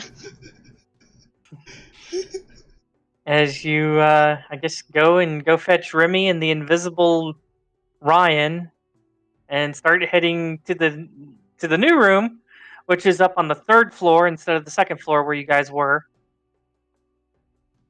As you guys head over that way, you guys eventually end up finding your room, and opening this room and taking a look inside. It's definitely a lot nicer than the room that you were just in. We're Great. talking, VIP yeah, lounge. pretty damn close to it. This is probably, this is probably their their deluxe suite or whatever you would want to call it. There's there's like a big giant like 4-post bed with curtains around it. There's a really nice uh you know like like lounge couch. um you know the room is very well decorated. um you know got like the like it has its own like small fireplace in it. And you know uh definitely, like I said, definitely a lot nicer. Like I said, there's a small fireplace with like a mounted deer head above it. um a couple of like armchairs. I mean, it's a pretty decent sized room, and it's pretty nice. The only downside I would say is that there's only like one bed. The big bed, right? Yeah, it's like probably like a king sized Oh, so we'll four all post bed. fit. Maybe. Depends on how comfortable you guys want to be sleeping on the bed. And like I said, there's like one of those lounge kind of like Bro, I'll tell you can get like couches. 8 people on a bed. Like king size bed. Yeah. Well, if we all don't fit, I have a feeling we know who we're gonna make sleep on the floor now. Yeah, you're right. And That's not me. I'm not getting this room. it has some. It has. What'd you say, Aster? I said it's not going to be me. I'm not going to be staying in this room. There's some nice. There's some nice furs laid out on top of on top of the bed. Some really nice looking pillows. I mean, talk about hitting the jackpot here. You probably, like, room wise, you guys probably hit it. Hey, who's gonna get super drunk with me? And there's no bar, so Oh. there's no. Not Yeah. even like little tiny hotel bottles. No hotel. Like I said, the sign. Maybe at one point there might have been, but with things going on the way that they are, they're not allowing that. Vermin are less likely to be up on the 3rd floor. There's no water up here. Yeah. So we have like a moment of privacy now in this room? Pretty much. Okay. I'm gonna be like, well, glad I could get you guys an upgrade for your room. Yeah, it sounds like you had quite an adventure. Yeah, hey, did you know they have a curfew after dark? That's good to know. Yeah, I thought you'd like to know that. So anyway, I'm not gonna stay here. I think I've overstayed my welcome. So, yeah, I would say probably the one that knows the most about the curfew would probably be Raine, because it was actually mentioned to her when she was asking for food. Yeah. So since, again, she's AFK, I will make mention that she probably does pipe up about that. Sure. But I wouldn't know that because it's just her. Yeah. So yeah. So I guess like I can talk in character. Like, so what do you think my options are? Like, should I head back to our wagon? Should I try a different inn? Is there like a separate closed off room in this suite? No, it's just the one room. Okay.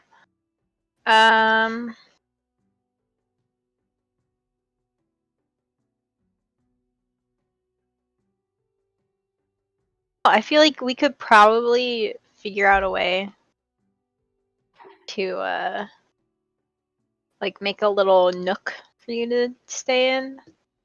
I'm not staying here. Okay.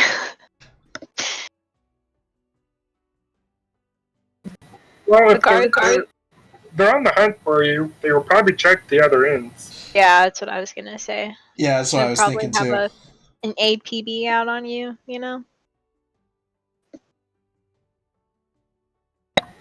You could just shadow step back to the wagon, come back in the morning.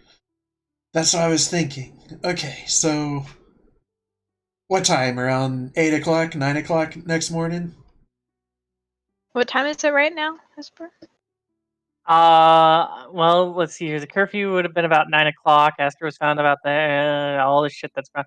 It's probably about 9:40ish. Probably getting close to 10. Say 8 o'clock. Okay. So I'll do that. I'll head over to the wagon. Sorry about the mess. You guys have a good night. Sleep tight. And I teleport through any window out into the street and then shadow step wee all the way home. Okay. So let's see here. All right. All right. Oh wait, I so- have an errand to run before I leave the premises. Oh. While I'm invisible, could I check the main like room of the inn, like the lobby or whatever, where my stack of gold is? Let me make my intention clear.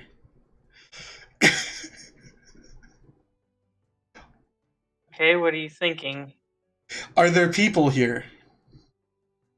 Oh, okay. So, I will tell you this, and you probably would have known this because Raine would know this, but because of the way that invisibility works, as soon as you like interact with something to like Okay. pick it up, Okay. your invisibility will drop. Sure.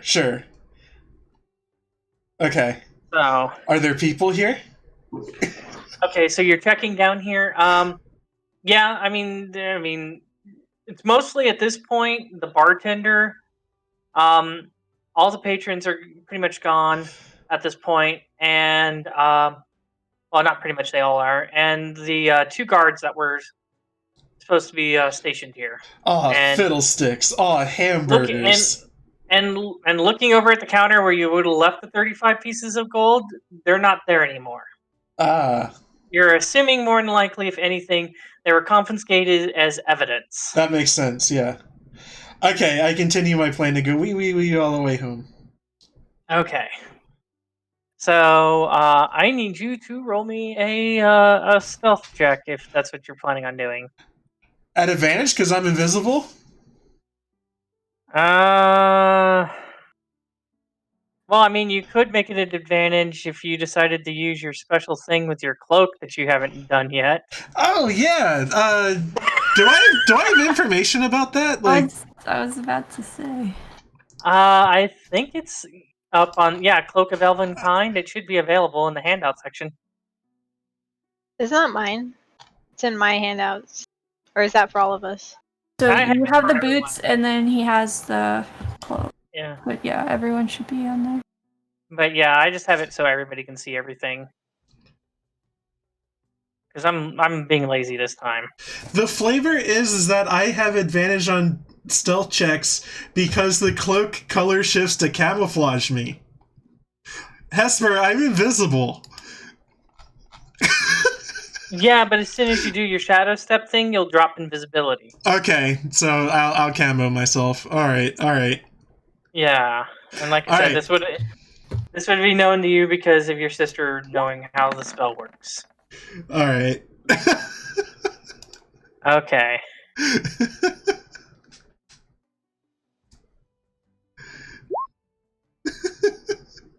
Okay, so yeah, very much as you're teleporting around, the city is, with all things, with all circumstances and such, the city is on high alert right now, Jeez. as you can tell, as you teleport around from rooftop to rooftop. Look, I'm just making sure all the guards in town get the plague. I know they're not practicing social distancing when they're chasing after me. I don't think if like somebody's committing crimes during this period and stuff like that. The police are practicing social distancing either. So, anyways, like I was saying, as you you make your way over through your shadow stepping, you teleport, getting to the wall, teleporting down off the wall outside this, outside the wall. You said you're just teleporting the whole way there, basically, you said? Yeah, I kind of want to like zigzag or something so that like I'm not just making a straight line trail to our wagon. Okay. Does that work for you? Because snow and all? Yeah. Yeah. Yeah, that should work. Go ahead and roll me a perception check, though. Great. All right. Oh, that's an advantage. I'm sorry. But that's I'll just take the left number. 17. 17? Okay. So as you're doing this, as you start getting close out towards the farmsteads, like I said, as soon as you got outside the walls, it got quiet. Seems like all the guards are pretty much in town looking for you. As you got outside the, and started, like about halfway between the farm that you went to and like the beginning farms towards the city, you notice like some light moving around near one of the farms. Fucking all right. And the way that it's kind of flickering and stuff, it's not a lamp, it's a torch. Okay. And all the guards that you've seen have been carrying lamps. Hesper, it's dark, it's past curfew, I'm tired, I'm going to ignore it. Okay. What if it's the dead farmer come back to life? Because zombies need torches. Yeah. I'm not some bug who's just going to, aimlessly travel to some random light source. Okay. Oh, I would for sure. Alright. So, I guess making note of that and deciding, maybe in the morning. I'm tired from my trick flips off of the roof or whatever you were doing. Dude, in real time, I've been on like a wild goose chase for 2 hours. I'm assuming it's something similar for like in game time. Like, I've done the classic Aster thing where like I'd completely derail a session entirely. Yep. Like, I thought this was gonna be over, like, when I switched off of Gravedigger.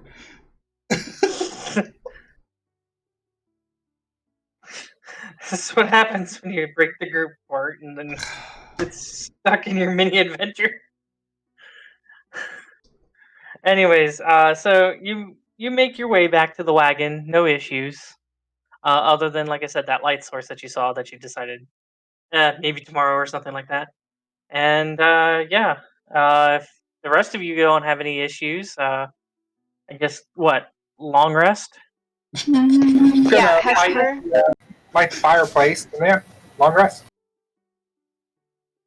What about the fireplace? I'm gonna light the fireplace. Get it going.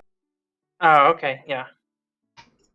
Alright, so I swap out one of my spells. Okay, which one are you looking at swapping out?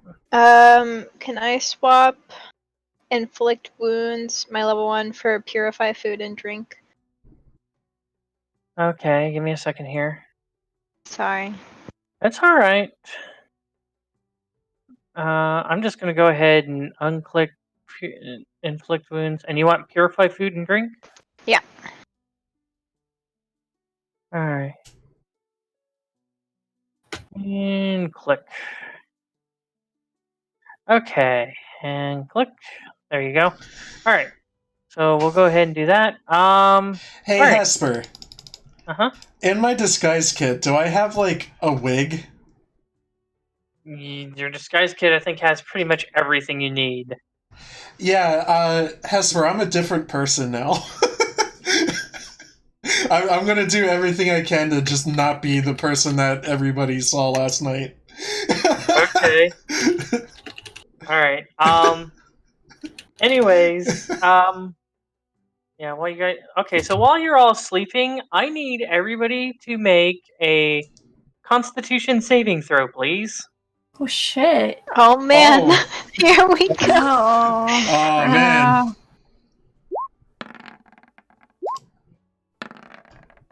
I'm just taking the left number. I'll make sure I'm Okay. on normal.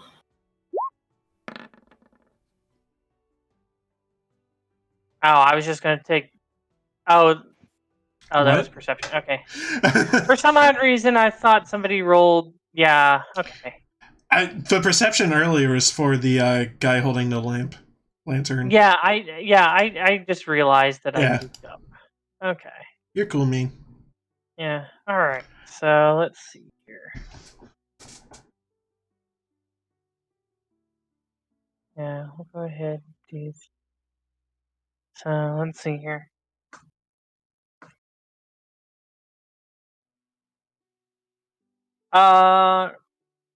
Cados, what's your max HP?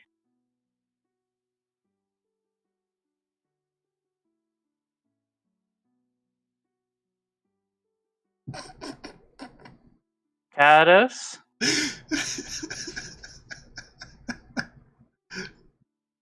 74. I didn't realize I was mute. Okay. I'm like, what? If I just stay very quiet, maybe you'll just forget I'm here. Yeah. Don't tell my secrets. Okay, I need you to lower your max hit points and your current hit points by 1.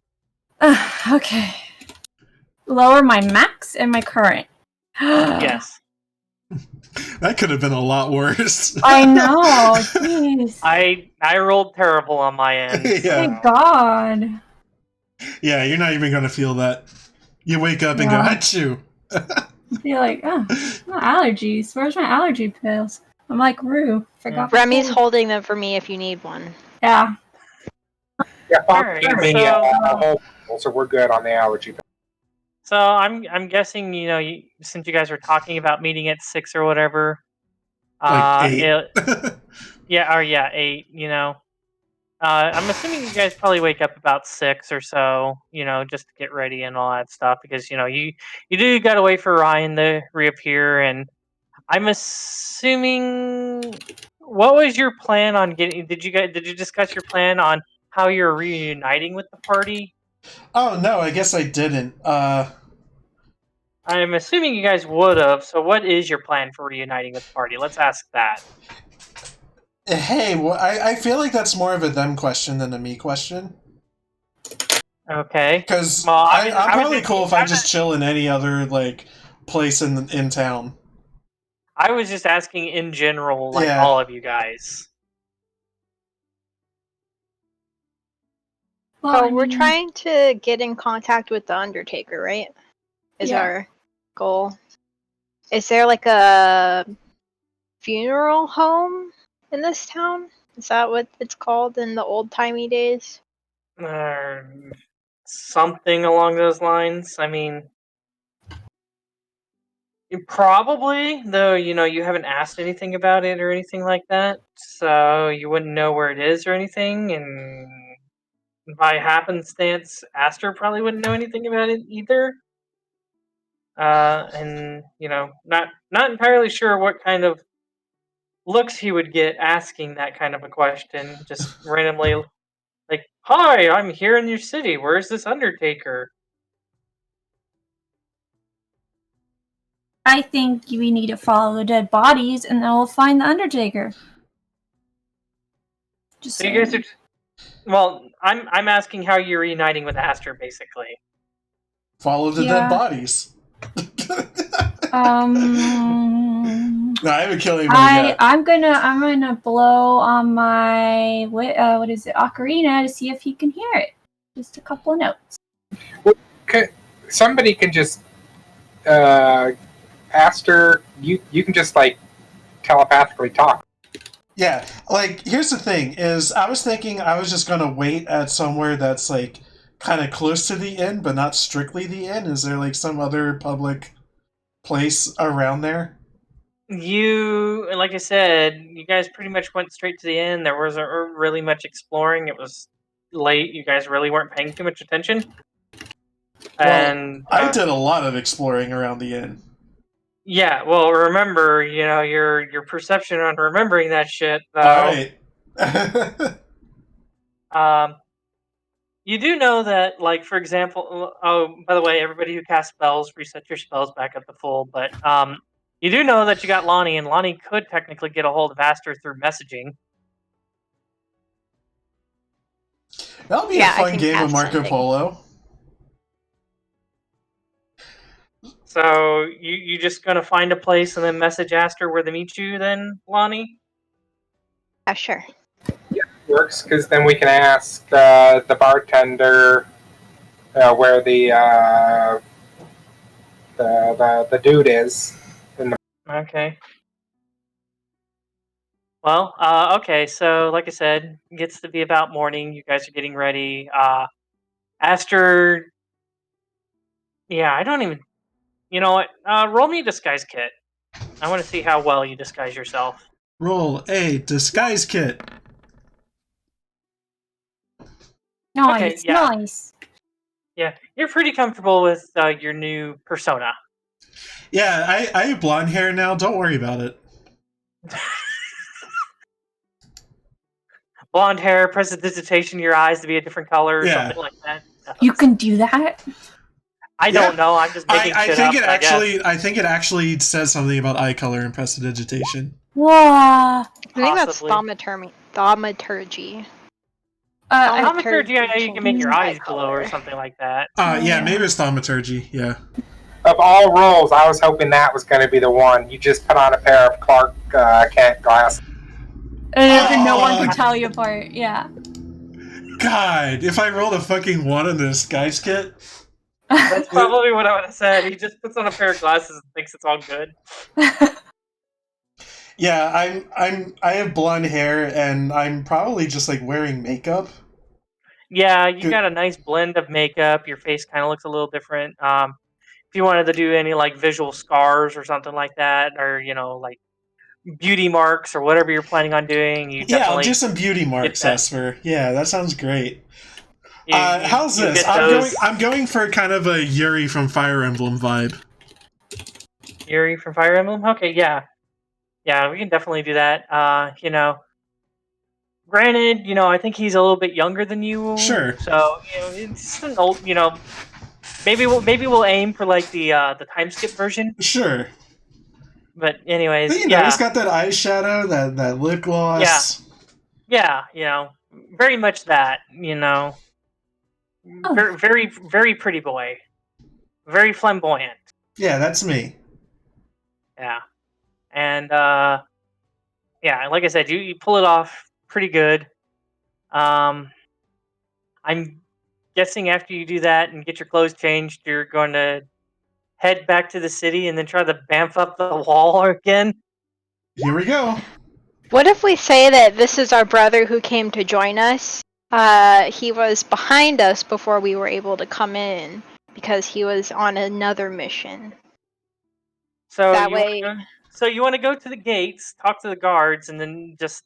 So if you do that, why don't you just have Ryan just drive the wagon in instead of, having him sneak in or whatever? Is that what you're wanting to do?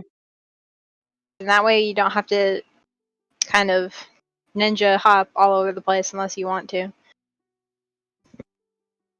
I mean... Draw more suspicion to your new outfit? You do know that you are trying to run a new persona, so...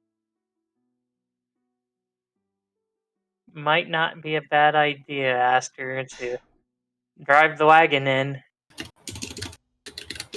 Alright, I drive the wagon up to the gates. Okay. I'm going to say that you guys had this plan that you guys just meet at the gates at 8. And Aster's going to be driving the wagon up. So the rest of you need to talk to the guards. So why am I feeling actual anxiety? This will be cool, man. So, anyways, all right. So the rest of you guys, you guys manage to make your way over to the gates. You see, 2 guards.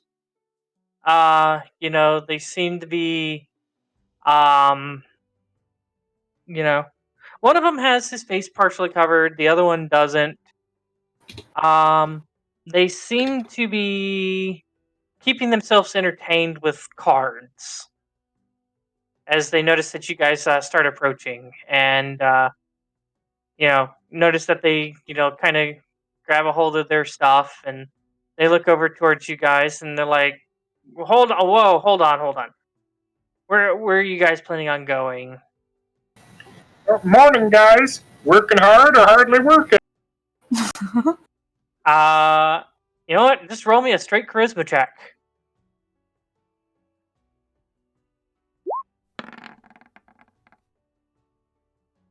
Uh, yeah.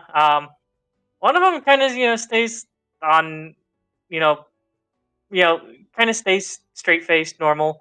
The other one, just kind of seems to relax a little bit after hearing that kind of a statement. So good on you, Remy, for GG, your Remy.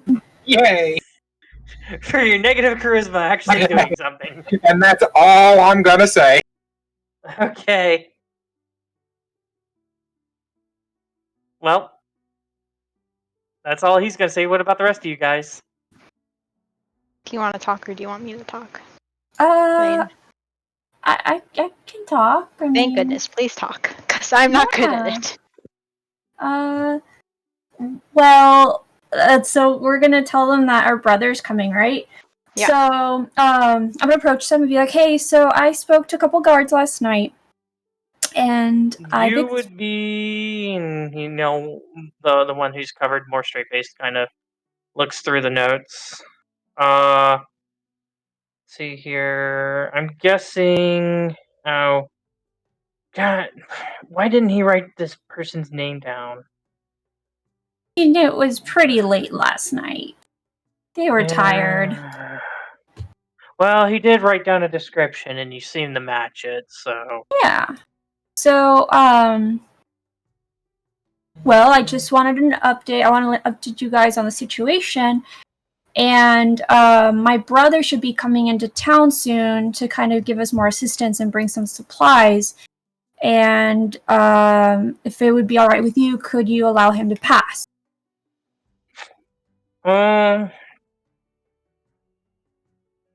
roll me a persuasion check. You're not really trying to deceive him, I don't think. Roll persuasion at advantage. Okay.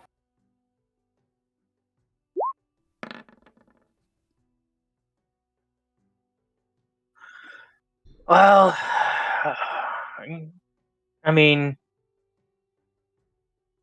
yeah, you guys already know that you're dead. I'm pretty sure that you've told him that you guys are already dead.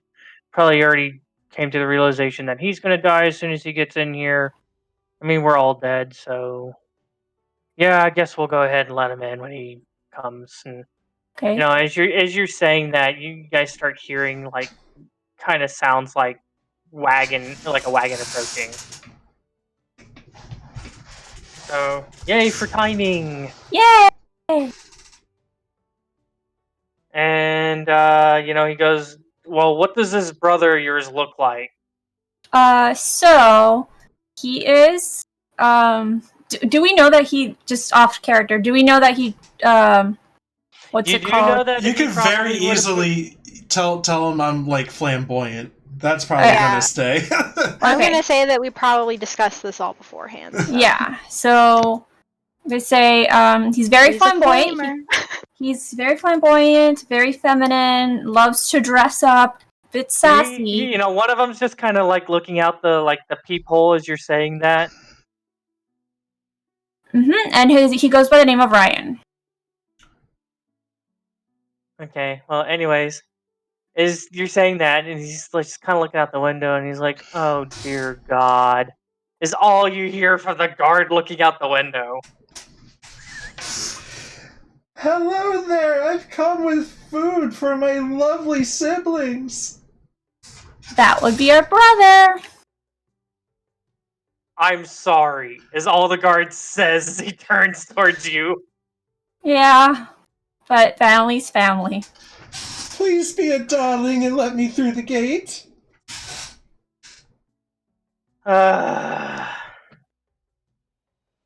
And you, instead of like the smaller one, they have to go over. They kind of shoo you guys back a little bit. The one of them is keeping an eye on you guys, making sure you guys aren't doing anything funny. As the other one um, starts cranking the chains, so the gates. All of a sudden, you hear the gates go,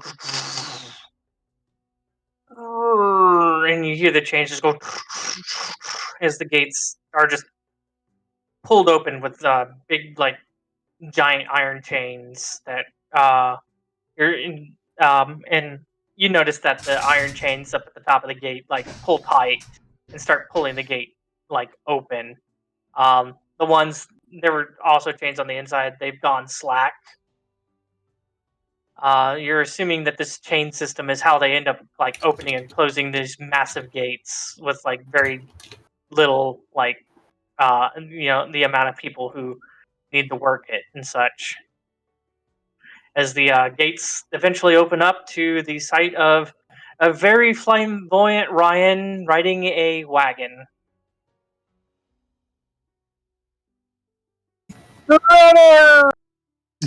Look, guys, my favorite brother's here.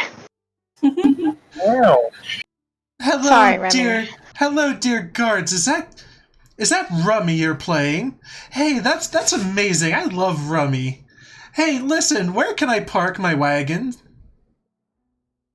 Uh, well, first, before we get to that, and as you pulled in and the gates are closing, especially since Flitwit didn't manage to do that, I'm going to have to get all of your names.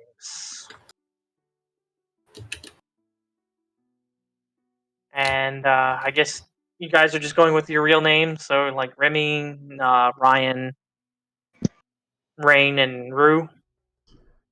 Yeah. Yeah. Okay. So eventually he ends up writing that down, and well, it depends where you guys staying. Tier, what was it the Snow Tier Inn. snow tier in? Yep.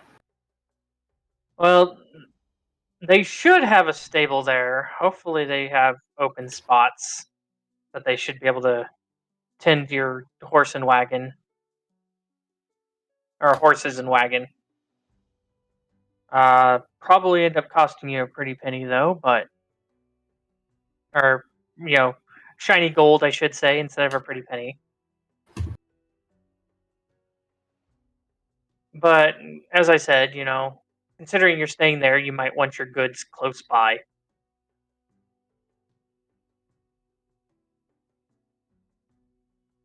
I agree.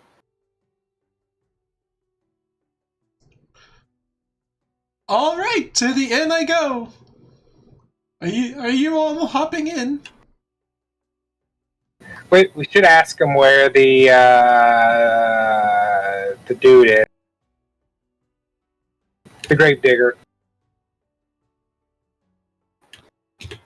Well, I suppose if I'm gonna be dying in here, I might as well get acquainted with the Undertaker. Do you know where he resides? You're asking the guards? Hell yeah. Okay. Well, the one who's been taking your names and such goes, and answering all your questions so far. Well, he's probably not where. Well, yeah, and he wouldn't be there until after curfew. Just go around town. Just listen for a bell. Don't worry, you'll find him, or he'll find you when you're dead. One of the two. I look forward to meeting him. All right, farewell. I just Alright. came up with a plan. Oh, So I have this spell Oh fuck, not this. called. Go. Can't find it. Never mind. Oh. I thought I had it. Maybe I didn't take that one. What's it do? I might be able to tell you.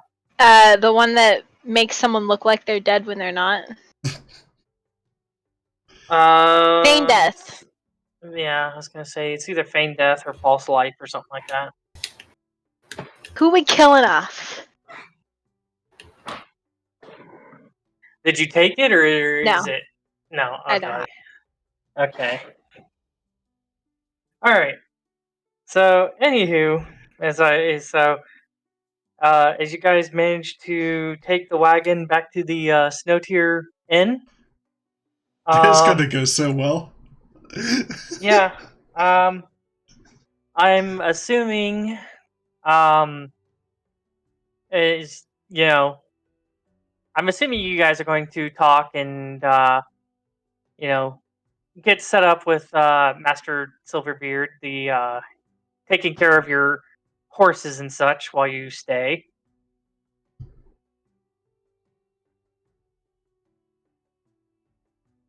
Am I right in that assumption, or? Yeah. All right. So, as you guys walk back in, again, very, like I said, when you guys left, it was pretty, didn't nobody was like really down here. As you guys come back, maybe one or two patrons have shown up since then, but not very many. Yeah, like I said, very sparse. Probably, like I said, it probably gets busier at night, and with how things are, judging last night was probably quote unquote busy. Hmm. As you like I said, you notice that Silverbeard is behind his counter, glasses cocked down as he's kind of reading through his ledgers and stuff, and seems to be writing notes and going through and counting coins, Hmm. making sure that everything is kept up to snuff. As you guys walk up and start getting closer, he realizes you guys, puts the coins in a pouch, draws it, and puts it in the box, closes the box, and moves the ledger. And goes, you know, um, so, I know the three of you, and, how'd the night end up treating you, and what can I do for you? Uh, he seems very confused. He almost calls you an elf. Hello, my name is Ryan, and I am the loving, doting brother to all these wonderful other family members of mine. I love Right. I love this beard you have there. Is it oiled? Yeah, I'm not gonna really have you make a check. And he just kind of looks at you kind of like oddly, and he goes, I? Yeah, I Oh, really like what you have going on here with your look. You look so dignified yet rugged. Uh, he's like, all right, I've been around for quite a while. You've given me the honey. Now where's the now where's the axe? Oh, so you mentioned honey. No axe, just a stinger. I want some breakfast. Well, I can see we don't start serving here for another 30 minutes or so. Our cook usually doesn't come in until around then. Well, you guys want to kill time for about half an hour? Sure. Are you guys gonna make any mention of the horse and wagon that you guys have? Yeah. Oh. I didn't know that was what we were talking about here. Okay. Do you mind if I park our horses and wagon here? Do you have a specific place where we could do such a thing? Well, we do have a stable. We of course plan on staying here. I guess you know that. My siblings stayed here. Yes, And I'm assuming, considering the room and such, you guys are going to need like an extra cot or something. Yeah. Well, I'm happy to fund this endeavor. anyways, as far as the stabling goes, we're gonna have to. It's gonna be, uh, it's gonna be 5 gold per horse. We'll take care of them, feed them, water them. You know, make sure that they're sheltered. Um, The horses are worth more gold than people. well, you got to remember, it was 3 gold at a reduced rate for a room that, and the Mhm. room was okay. It had 2 normal sized bed. You got to imagine that the room that you guys are currently staying in would probably like run you like 20 gold a night, Yeah. and he's only charging you 3 gold. So, but all things considered, and that he now has to take care. He has to take care of horses now. Of course, he's going to have to bump up the charge. Oh, right. My sister here was telling me that something went bump in their night last night. Can you ensure that my family will be safe here if we stay again tonight? Well, as you say that and you look around, you do notice that the 2 guards that were here last night are like kind of propped up in corners, like sleeping in chairs currently. Like they've been up all night and they're just kind of waiting for the uh you know waiting for somebody to kind of relieve them. And he goes, well, because of last night's event, we've had guards end up staying here, and they'll probably still be here for a while. So it's probably a lot safer than most places.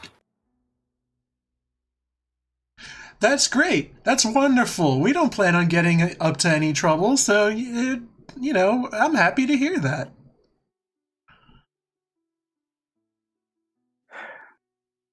Anyways, let's see here. She kind of says that, and you know, picks up picks back up his ledger and puts it down. Kind of writes down the information that you guys have told him. You know, getting it down about the horses and stuff. You see him kind of turn around and just start pulling on a rope.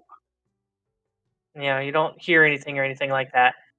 And after a while, you see what looks to be like a fairly like young, like we're talking like maybe 13-year-old male human.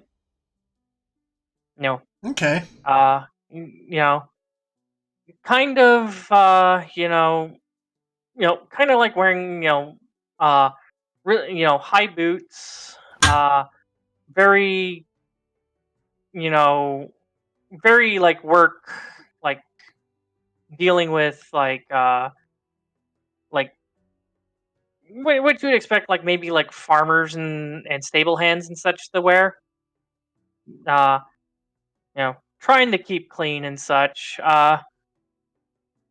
He kind, this boy kind of appears up at the door, and Master Silverbeard goes, "We got these folks here staying, and they'll need the horses and wagon um, taken care of." And you kind of watch the boy kind of sheepishly nod, and he kind of walks over, uh, kind of climbs up into the wagon, gets the reins, and kind of like, you know, he definitely seems like he knows what he's doing with like animals. So he kind of snaps the reins, and the wagon starts taking off. And as it starts drawing out of view of the door.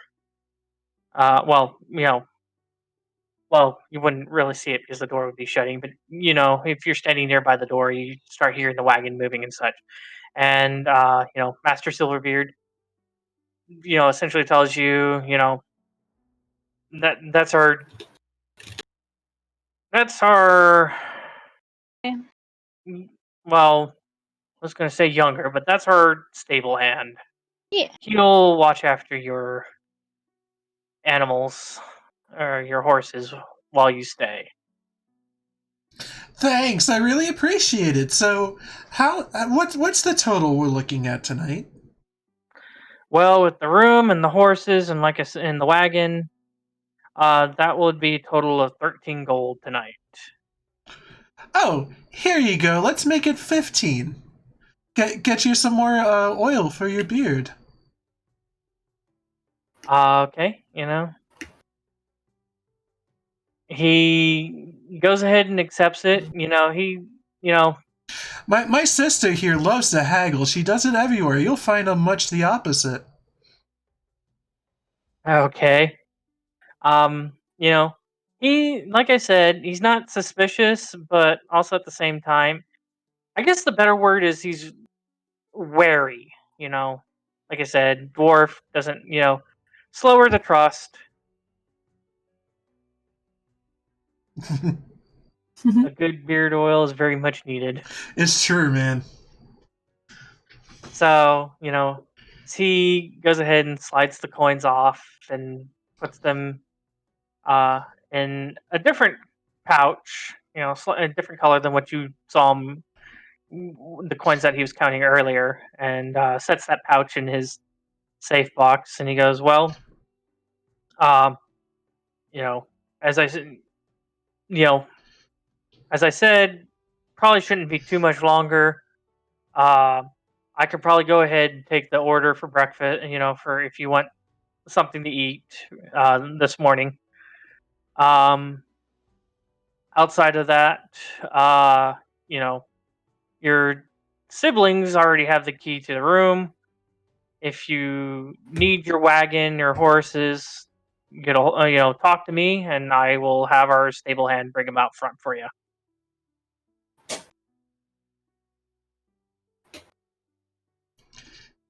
Yes, I would like one fine breakfast, please, for me. I'll have Okay. breakfast too. I'll have a regular breakfast. I'll have breakfast too. All right. So, he goes ahead and writes down what you guys are wanting. Ryan ordering seeming to order a little bit fancier than the rest of you. Yeah. And, he writes this down and looks it over, kind of tallies it up, and, he ends up telling you that it'll probably cost, for what you guys are asking for, it'll cost about 3 gold. And, as soon as he tells you as soon as you pay him, he'll go ahead and have the orders set up back there. When the cook gets in, he'll go ahead and start making it as soon as he can. Can you remind me again how much a normal breakfast is? Let's see here. Well, I'm gonna say basically for what you guys ordered, so Raine, Roux, and Remy probably ordered something that was about 5 silvers worth. Meanwhile, Ryan, trying to be fancy, probably ordered something that was worth like a gold and 5 silver. Wow. Hell yeah. I put forth 2 gold pieces and then look towards my compatriots. Me I'll have pay all of for our it. money. I'll pay for the rest of my siblings' meals. All right. So, I see Ryan put down 2 gold pieces, so I just put down 2 gold pieces too. Am I tracking my own money? Do you want me to?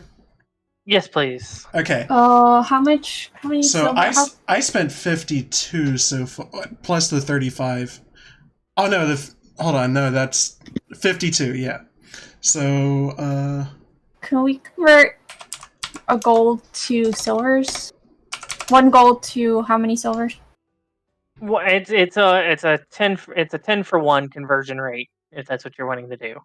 Love watching my weight go down. So that's 10 silvers for 1 gold. Yeah, 10 silver equals 1 gold. What's the thing that's between the gold and the silver? That should be Electrum, which is 2 Electrum for 1 gold, if I remember right. Okay, and you said it's 5 silver per meal. Yeah. So it's 3, that's 15 gold, 15 silver. So that is going to be, technically I'll convert 2 gold to make. Well, like I said, Aster, it was 3 gold. Aster put down 2 gold. You said you put down the rest to cover, so all you Yeah. need is 1 gold. Oh, okay. So I'll take that 1 gold off my thing. Or I guess it's 1 gold plus the 3 that I did for the rooms. For last night, yeah. Yeah. And then and then Remy, I think, paid the 2 gold for whatever was scrounged up for last night. Yeah. Anyways, okay. Sorry, thank you. No problem. Okay, so, like I said, it takes a while. Eventually the cook, appears. You kind of start hearing clattering and such going on back in the kitchen. Eventually, once again, the limping young man comes out, as the plate. Starts putting out, the plates. They're, it's hot. Some kind of, hot meat, some eggs, bread, some like so like kind of like a I don't want to say like a muffin. It's more like a small like it's kind of like a muffin, but it doesn't have the top. It's more like flat like a cake. So it's like some kind of like breakfast bread cake or something like that. Mm-hmm. Hmm? And once again, like the flagons with the warm frothy white liquid that you guys had before. Granted, Ryan's is a little bit fancier. He has along with that, he has like a small glass of wine. Yes. Waste. And instead of like you guys look like you have like a slab of like cooked meat. His is like rolled like sausage links Mmm. instead. And instead of like the bread kind of muffiny kind of thing, the bread muffiny kind of thing, he has like what look like small like hot cakes instead. And like it looks like it's been covered with like a syrup and some butter and such. But does it taste good, Hesper? I mean, considering the establishment and such, yes.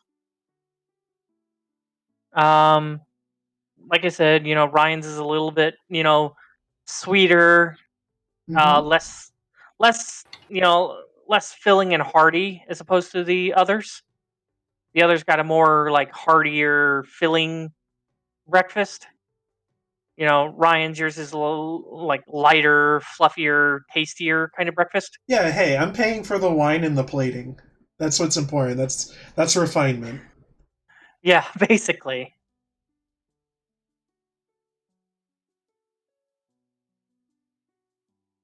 And I tell you what, sir. Have a gold coin for the chef. This is the finest meal I've had outside of my own city's walls. You're laying it a little thick, aren't you, brother? I guess as you kind of flip a gold coin, the bartender kind of fumbles around a little bit trying to catch it and such. Mm-hmm. Like I said, he is an older dwarf, so wasn't too appreciative of you tossing a coin at him, but it is what it is, and he sets it aside because you are technically tipping his cook, not him, so he is setting that aside for him, and He already got his tip he, from me, so yeah, and he told you, I'll be sure to pass along your message then for you. While we So- wait, can I perform again this morning? Okay, if you want to go ahead and do With that, the you loot. can. Oh, Instead. hey, can I Yeah. join in? I have a loot. Sure. Come on, let's both join in. I'll do the lyre and you do the loot. Okay. Now Alright. I don't have any ability to I don't have proficiency in loot, but I do have It's just base charisma. I do have high performance, so I'm more of a rock star, but I'm just playing power chords. Okay. Alright. I really have the look down though.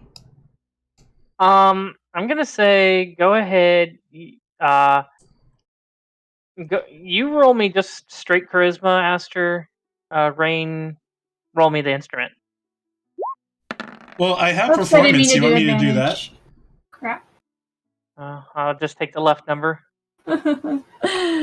Ah, I have performance. You want me to just do that? No, just do straight charisma. Dang. Okay. damn. Damn. Okay, so Killing it with those power chords. I Yeah, know, the you're fa- the- overpowering mine. the power chords are a little bit better than the actual, actual melody part. The two guards that were sleeping in here kind of like stir awake and just like, a little annoyed by this sudden, waking up of Jazz. power chords. How are you doing? Are you ready to rock? The other two patrons, they're indifferent. Dude, tough crowd. Well, you got me dancing. Very aggressively, too. Wow. What are you doing? Are you just humping the table? I'm He's dancing aggressively aggressively. dancing. You're what?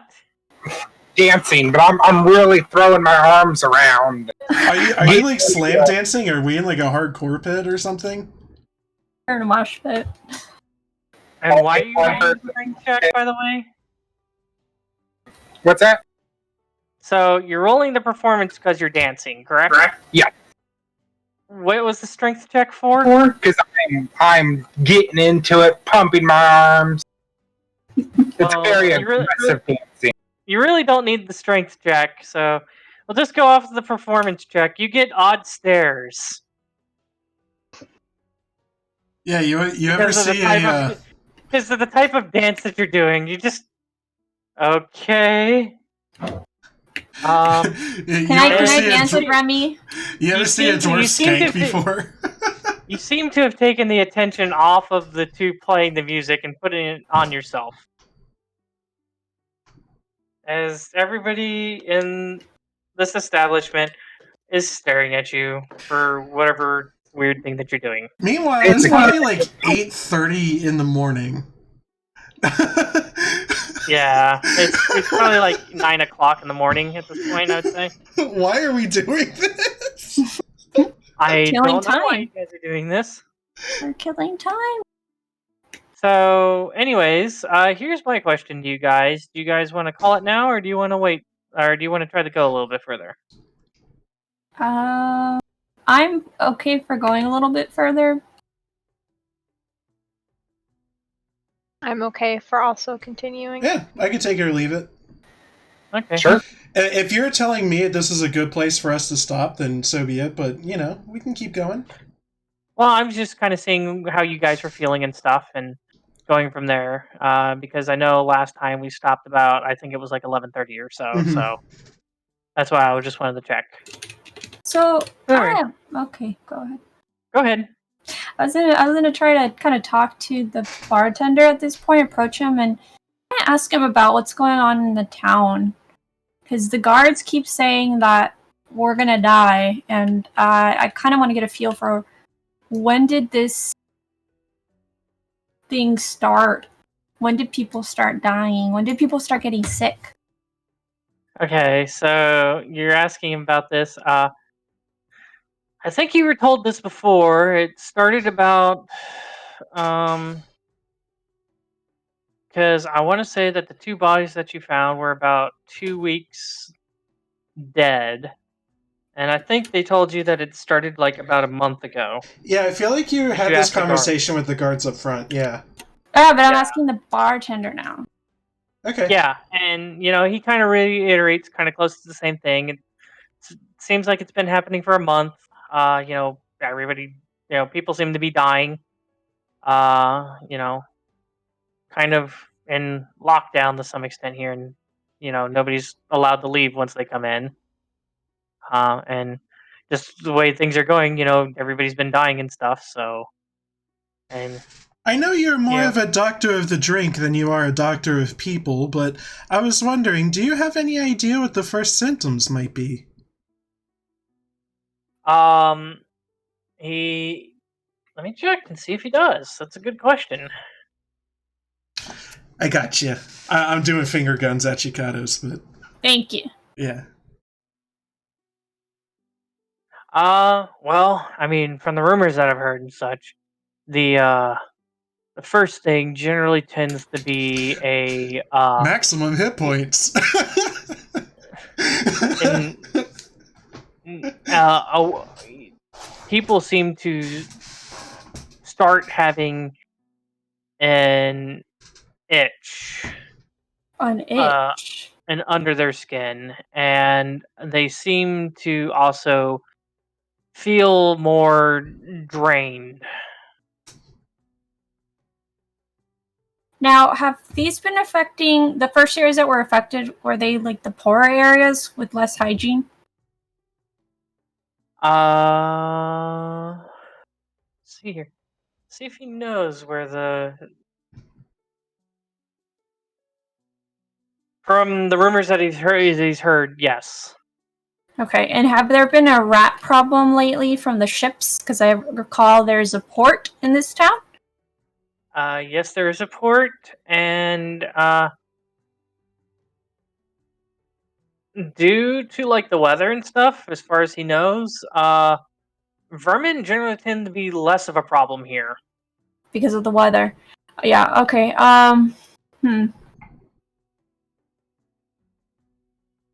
Anything? Not to mention, since this has happened, they haven't, it's been even less like seeing like stuff like that, like random animal, like mice and rats and stuff like that running around. I mean, just less general everything, like birds and all that stuff. Just a lot less seeing them around. Okay. And prior to the itching that have started, any like odd shipments come in, odd ships, anything of that nature that you know of, that you've heard of? He tells you. I mean, from where we're at, we don't really hear too much about what happens down at the docks. Okay. Any person that typically works at the docks that tracks information, have any of them already perished?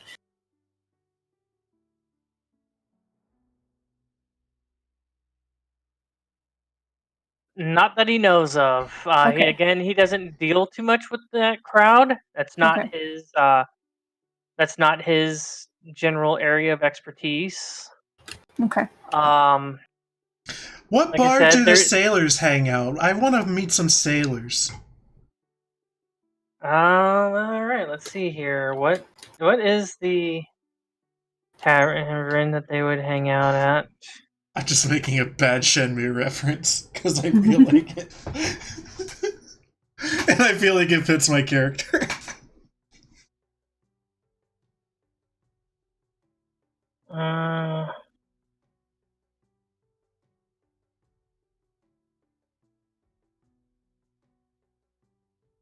Let's see here.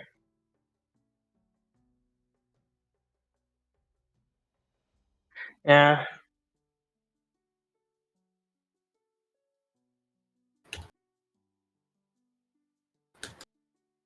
That would be, if I remember right, the barnacled wench.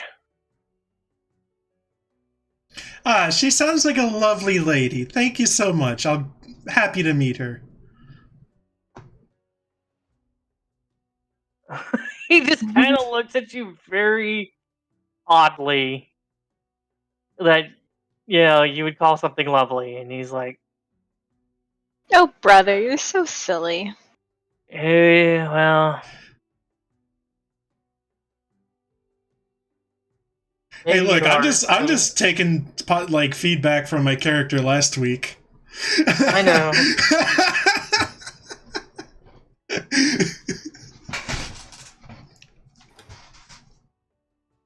All right, anything else that you are asking about question-wise, or? Were children the first ones to get them, if you know of, apart from the poor people, or potentially the elderly? From what he can tell, it seems to be very non-discriminate. Okay. Doesn't seem to go. Obviously, those in poorer health, but it's not like It's not like, oh, if you're above this age, you're more likely to get it than if you're below this age. Okay. It's just generally poor health seems to be more likely to happen, but isn't the only one Okay. to happen to.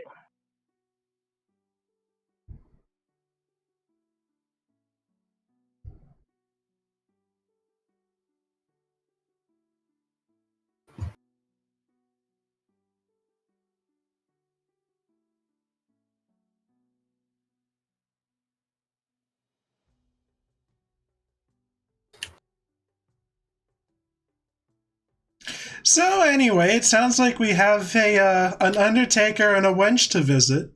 So I'll be seeing you tonight, friend. I didn't get your name. What's your name? They call me Master Silverbeard. Ah, that makes sense. Is his beard silver? I mean, his beard's white, and then he has silver adornments and clasps in his beard.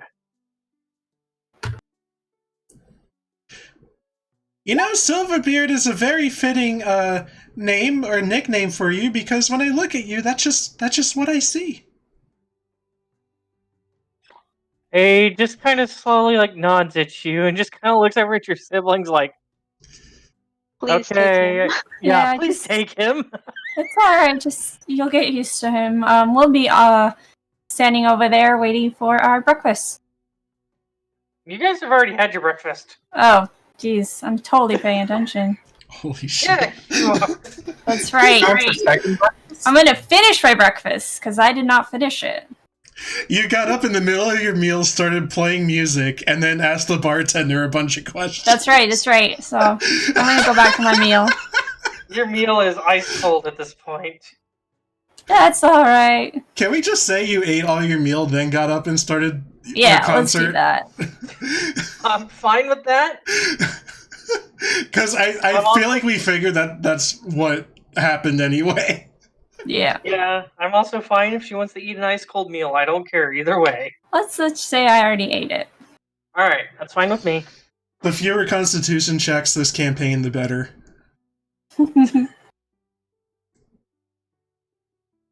I'm not Brave Digger. I don't have a plus 20 constitution. I do have a plus 9 dexterity saving throw, like it fucking matters. Well, do something that needs a dexterity saving throw. I did. Well, I mean like dexterity mods in general. But yeah, as I was, yeah. Should have taken that gem of fortitude I offered. Meanwhile, Fugi's doing the little happy dance over there because guess what he took? Mm-hmm.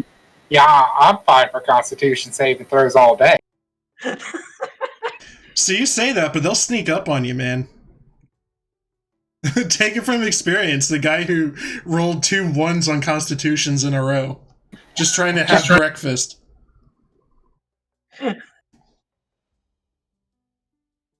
Well, that was just because of the way you're describing eating breakfast. Yeah, You just Kirby'd it. I eat breakfast. Yeah. I tilt my plate at approximately 45 degrees towards my mouth and Kirby it. Well, at least we don't have to worry about that with this character, Yeah, especially considering the facade you're trying to play. it's great, ain't it? Sophie says hi. Hi, Sophie. All right, so I'm guessing you guys are done asking questions. So, what you guys doing? Yeah, so I think it's safe to say that we need to figure out. We need to look at the poorer part of the city and see if we can find the Undertaker that way. Okay.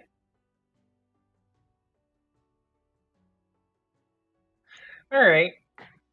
So, asking about like where the poorer section would be, you are directed actually basically um, down the cliff side. That would be the western side. I was gonna say, does it look familiar to me? No, you didn't go that far. Okay. Because there is a cliff on the western side of town that leads down, and in that area would be the docks and like the mines.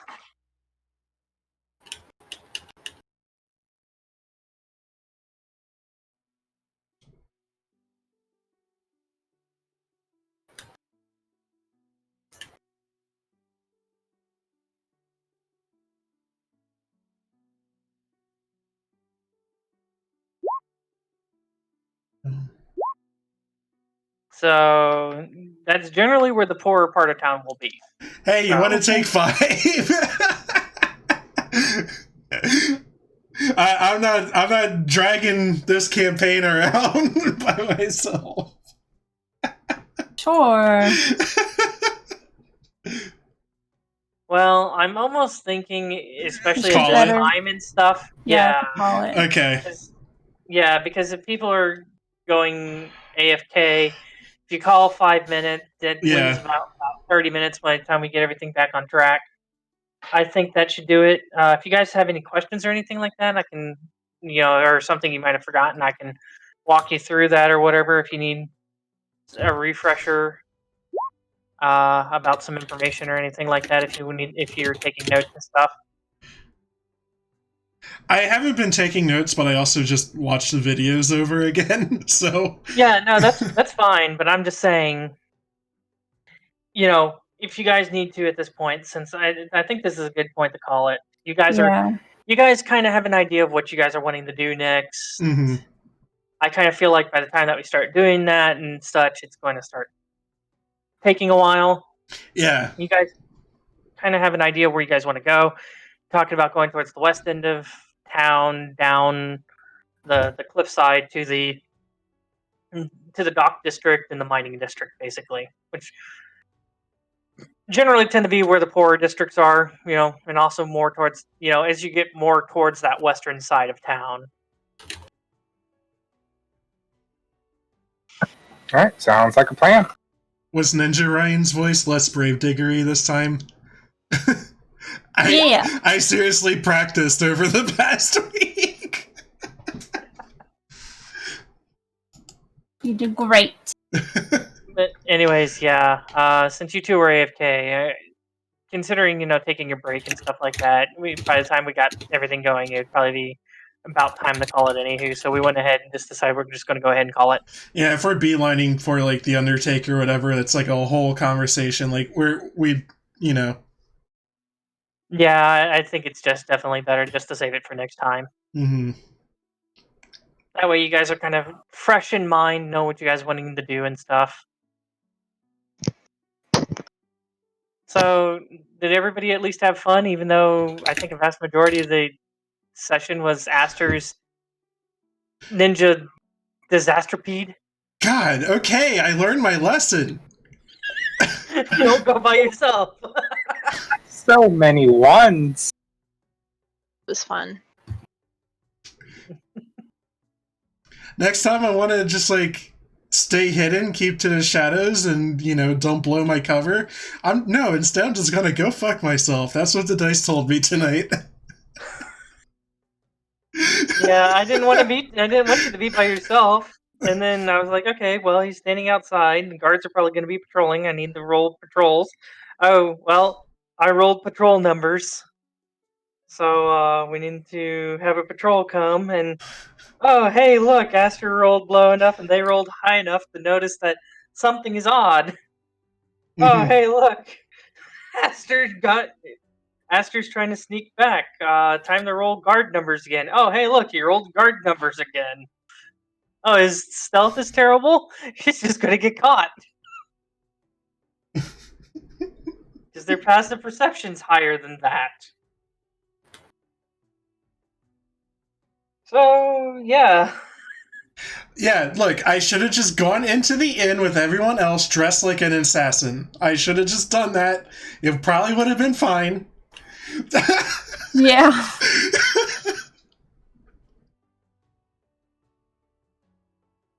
Yeah. Well, it's not like they got, not wearing stuff like that. That's not like they would have gotten much warmer reception.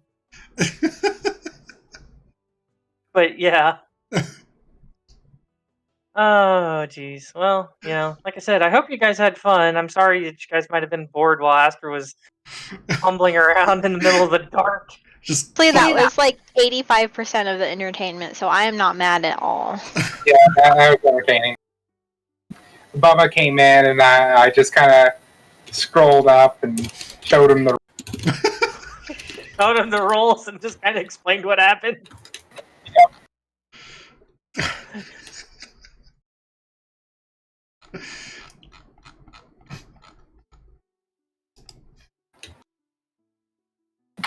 All right, well, I guess I am off to bed. Night, guys. Same night. yeah, good night.